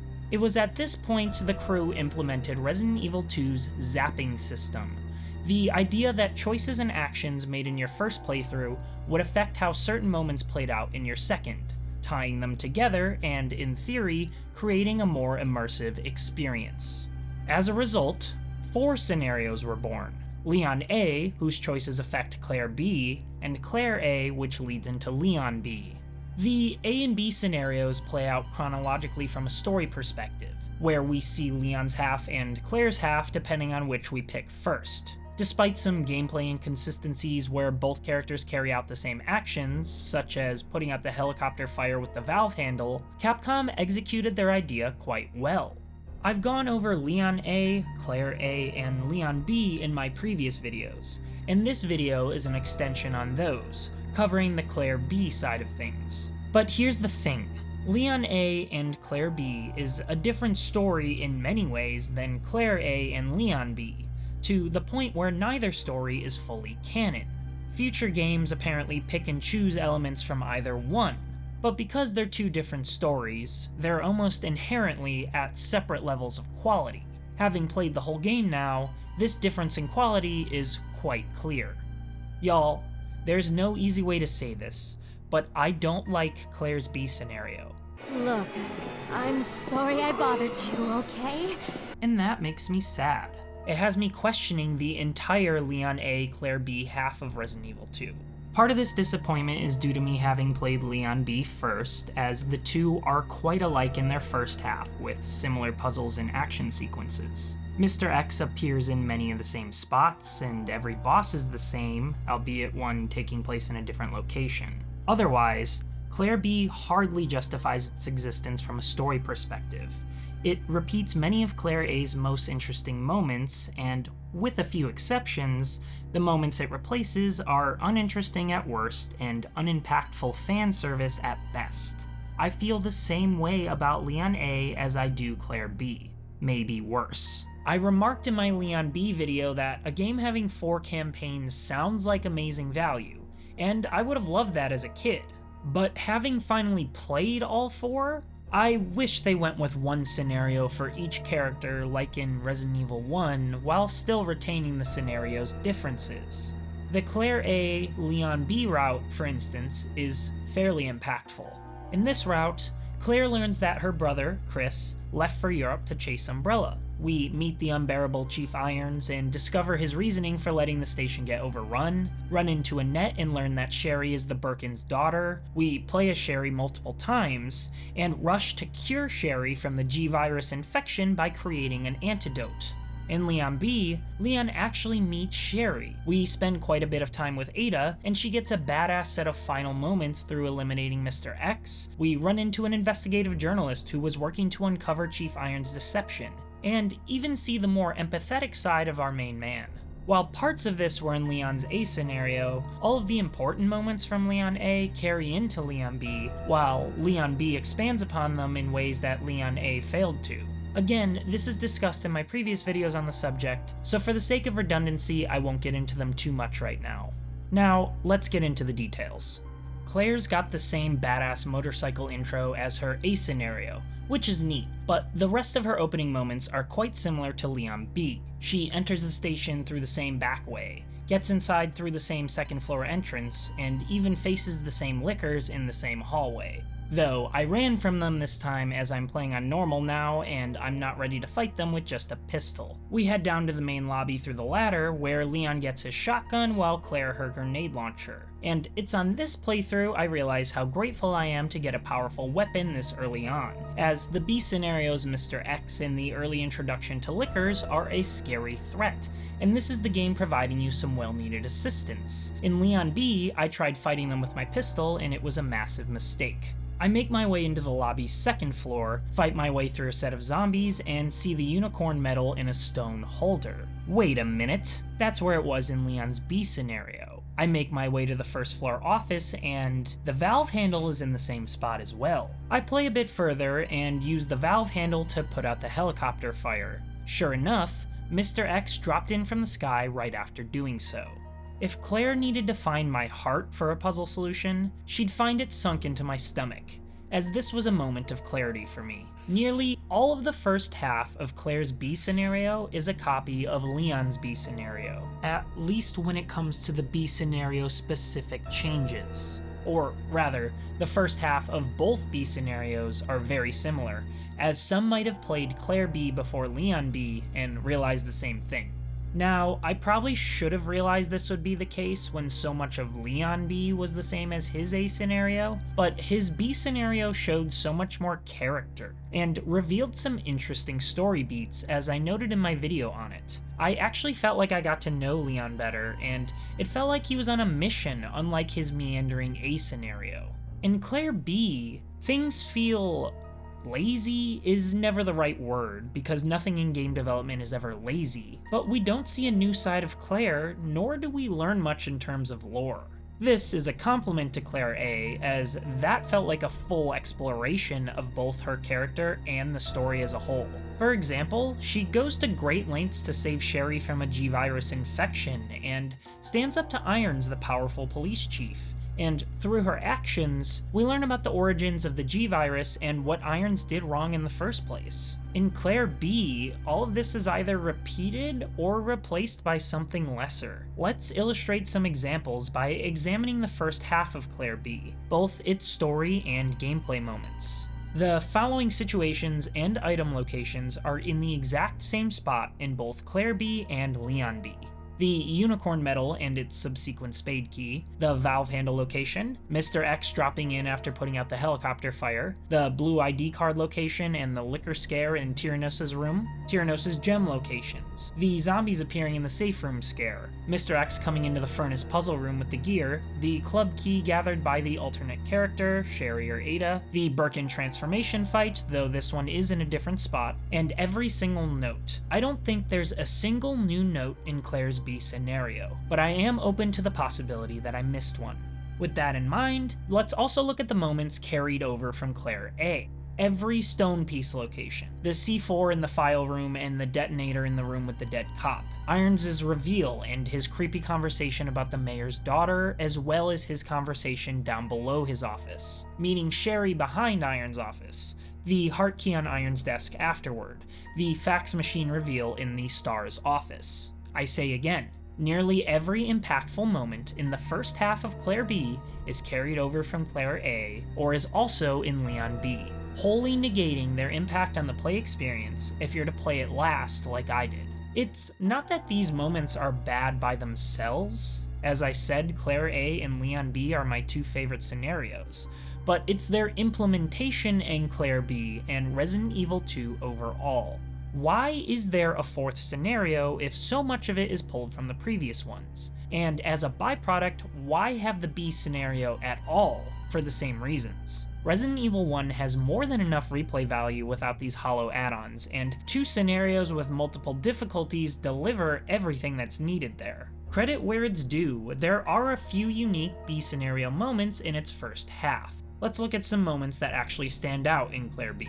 The grenade launcher being in the lobby rather than the Star's office, the lighter being in the room with the step ladder, the crank was there in Claire A, and Leon has the lighter by default in his scenario. In Claire B, the crank is in the basement near the dog cells. The bowgun is in the Star's office rather than the back entrance. We don't run into Leon after the Star's office like we do in Claire A, though that's because we just ran into him in the office per his A scenario. But then we find the diamond precinct key just sitting in the Star's office. Claire then sees Sherry, but Sherry just runs away and Claire doesn't even say anything. Though there is a cool moment when you follow Sherry into the next room and see a dead body getting eaten by zombies. The camera placement hides the body and you might think it's the little girl you just saw, and you won't know for sure until you clear the zombies out. Iron's death is a little different as well. Instead of the parasite exploding out of him, he's pulled down the trapdoor and eviscerated.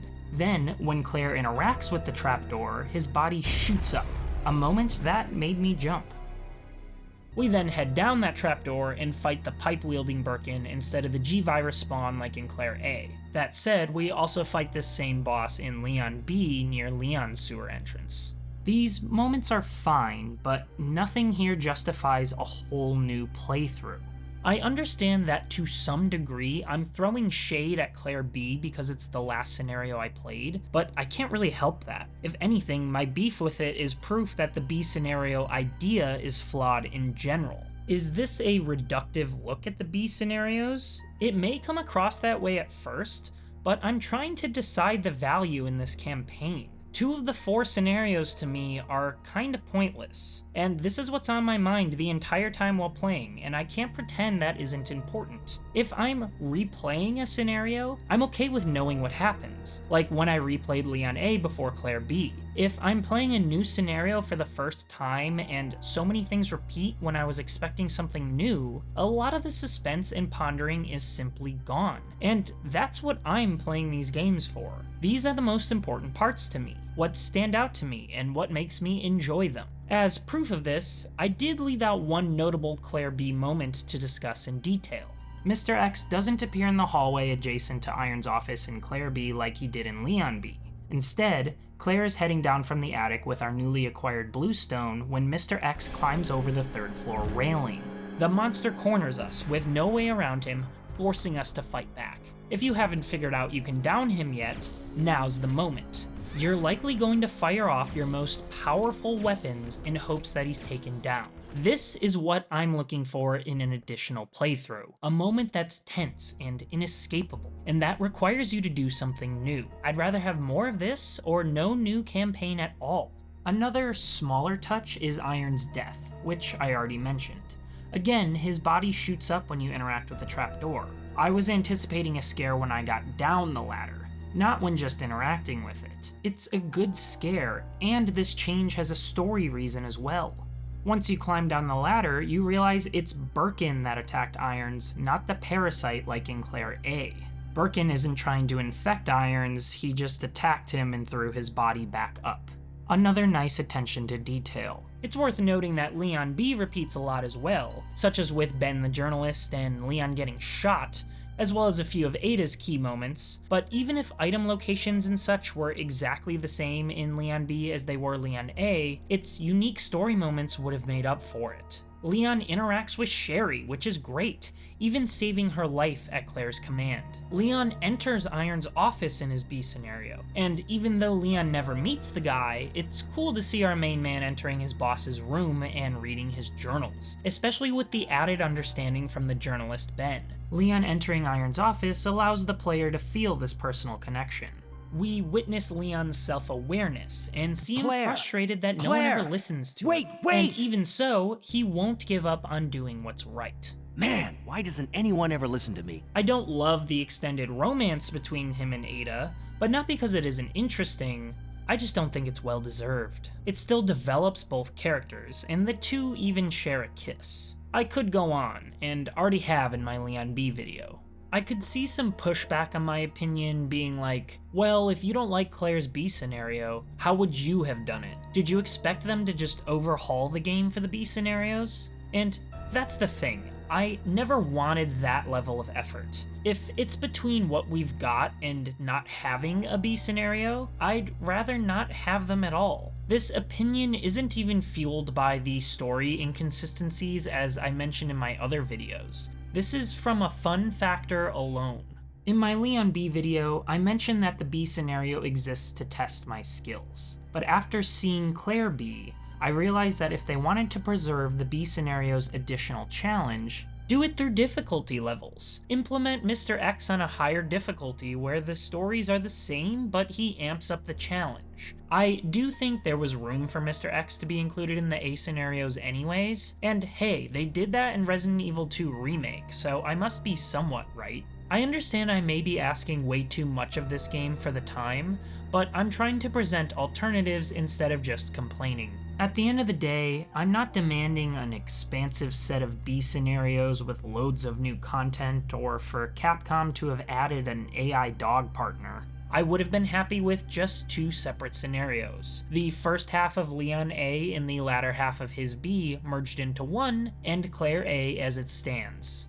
But this is only a fair critique if we discuss the rest of Claire B. The latter half of Claire B stands out in a few ways over its first half. About the point that we enter the sewers with Sherry. After losing Sherry to the sewers, we don't actually play as her like we do in Claire A. Instead, we continue as Claire and find Leon after his fateful bullet from Annette. Leon explains what happened, and Claire learns about Ada for the first time in any scenario so far, if I'm not mistaken. I do wonder if they'll get to meet then. We get to see more of Leon's selflessness as he asks Claire to find Ada instead of helping him out. You gotta find her before something happens. But you've been shot. I'll be okay.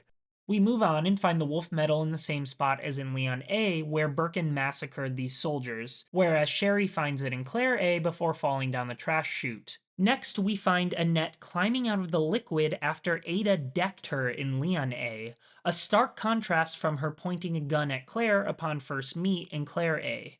She then accuses us of wanting her husband's G-virus sample before the two discuss Sherry's whereabouts. Annette is much sadder than Claire's meet with her in Claire A, and hearing some of the same lines delivered, but this time while heartbroken, is genuinely moving. I told her to go to the police station. What's she doing here? I told her to go to the police building. Why is she here? After Ada physically knocked her down, Claire's revelation that Sherry is running around alone destroyed her mentally. Annette collapses after noting that Sherry and the G-virus are both in danger. This is a notable switch from Claire A, where Miss Birkin notes that Mr. Birkin will be after their daughter in the virus. In Claire B, she states that Sherry and the virus are in general danger, maybe referring to Mr. X? We also don't hear Sherry yell here at the end of the conversation. Also a cool touch, Ada sends Annette off the second level of this room into the water in Leon A, and we see her climb out on the first floor to interrupt Claire. Nice attention to detail here. Next is the dumping area. Claire B is the only scenario I experienced in which nothing happens here. In Claire A, we fight the alligator and find Sherry after she's infected by Birkin, requiring us to synthesize an antidote before leaving. In Leon A, we fight the alligator and get bandaged up by Ada. Leon B, we find Ada again, but there's no alligator fight. In Claire B, there's simply nothing here, as Sherry doesn't fall down and doesn't get poisoned. I did learn that if you defeat the alligator without blowing its head up as either character in their A scenario, simply gunning it down instead, it will appear in the B scenario and you'll have to fight it again. A super neat implementation of the zapping system and something that would definitely scare the hell out of me if it happened. Again, credit where it's due. After grabbing the Eagle medal in the same spot up top the sewage control room, we make our way to the tram and run into Sherry.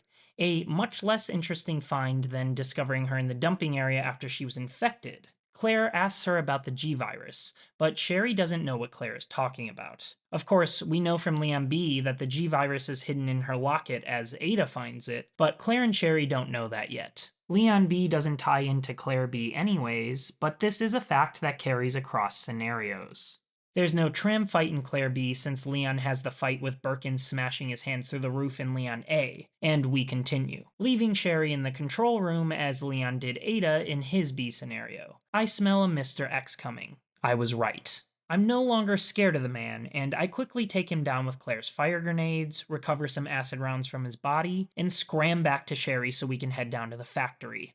We enter the stationary train and find a hole in it from Leon's fight with the Stage 2 Birkin mutation in his A scenario. Neat little continuity there. Though Claire ends up fighting the same Birkin mutation as Leon B, the Stage 3 one, which is less than stellar.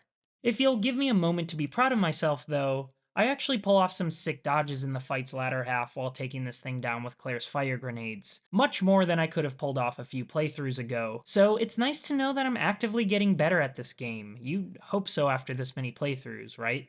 The train halts halfway down like in Leon B, and Claire gives Sherry her jacket as she did in her A scenario, even though she isn't infected this time. I'm glad they kept this. We're also reminded of how sad Sherry is that her parents never spend time with her, which in turn makes me sad alongside her. Great.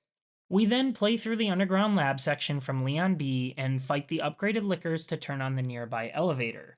The tram continues on with Sherry in it alone. We head down to find it, and surprise, Sherry is gone just like Ada was. Where is she? Welp, we've got to turn on the power and progress, so we'll deal with that later. The red keycard is in the same room as Leon B, the one where we burn the plant monster in either A scenario and activate the POW gas, as well as some grenade launcher and bowgun ammo. I activated the POW gas in Leon A, so I mentally prepare to fight off the upgraded plant monsters alongside the advanced lickers and zombies. Claire and I activate the power using the fuse case and open the door to the poison gas plants. We head down even further and fight off the 3 advanced lickers and a ton of advanced zombies, hordes of them really, to grab the power room key and take down the giant moth to register Claire as the second guest user at the computer. This, of course, allows us to get into the special room upstairs with additional ammo. However, we're interrupted by Annette in the security room on our way back up, pointing a gun at us this time and demanding Sherry's location, even though we told her last time we don't know where she is, and this remains true. A security monitor behind Claire shows Mr. X chasing our girl, and Annette reveals that the G-Virus is in Sherry's locket, which explains Mr. X's desire to catch her. I enter the fingerprint-locked room and grab some magnum bullets to prepare for the fight, opposite the extra submachine gun ammo I found in Leon B. We head to the power room and see Mr. X cornering Sherry, clearly after the G-Virus. The monster smashes the control panel, and Claire yells for Sherry to throw the medallion over. Good girl. Now run, Sherry. Sherry escapes into the vent while Claire goads Mr. X on with what feels like multiple takes of the same intended dialogue stitched together. It's quite funny. As for you, come and get it. I've got what you want. Come on. Here. This is what you're looking for, right? Fine. Then go get it. Either one of these lines would have worked by themselves, but having them together sounds pretty awkward and lends some lighthearted humor to the situation. Either way, Claire tosses the G-Virus into the fire while Mr. X dives after it, seeming to sacrifice himself in the process. Sucker. This is a pretty epic moment, though the confrontation is more exciting in Leon B, with Ada being smashed into the control panel after she shoots the beast in the face while he's choking her.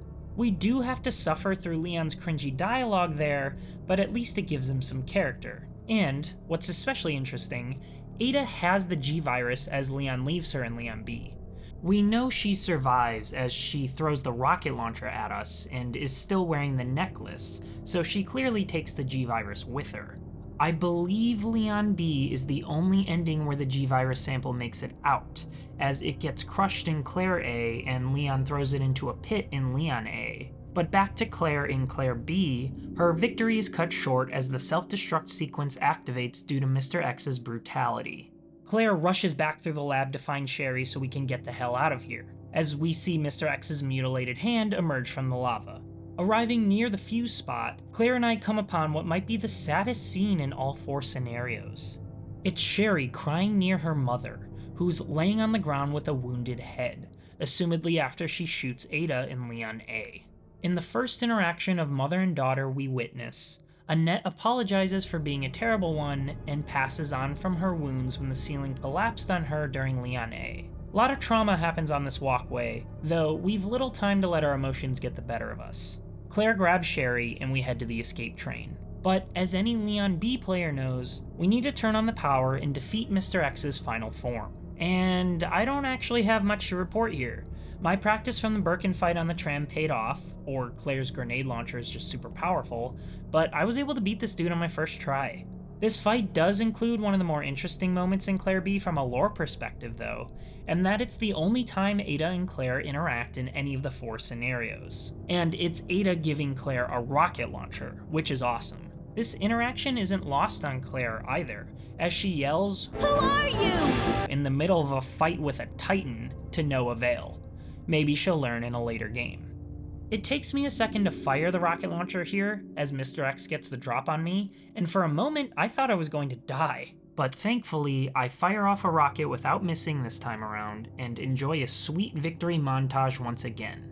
As I alluded to in this video's intro, one benefit to this boss being on a replay is that I was able to properly prepare for him, bringing with a fair amount of ammo and knowledge of the fight to win with little issue. Claire and I mow down enemy zombies with the submachine gun on our way back to start the escape train, take off, grab Leon, and Claire and Sherry share a moment before being rudely interrupted by Birkin's final G-Virus mutation. What's neat is that I have 1 rocket left to fire off, which I didn't get to do in Leon B. What's not so neat is I didn't defeat the boss with it, so I've got to finish it off with my fire grenades. Though according to the Resident Evil 2 wiki, if Claire or Leon are out of ammo, the monster will die by itself. A helpful touch if true. We win fairly easily. Leon gets a few one-liners in. Come and get it! Sherry stops the train as our 2 heroes experience a role reversal. Leon suddenly appears at the bottom like Claire did in his B scenario. Everyone runs away, and the boss explodes.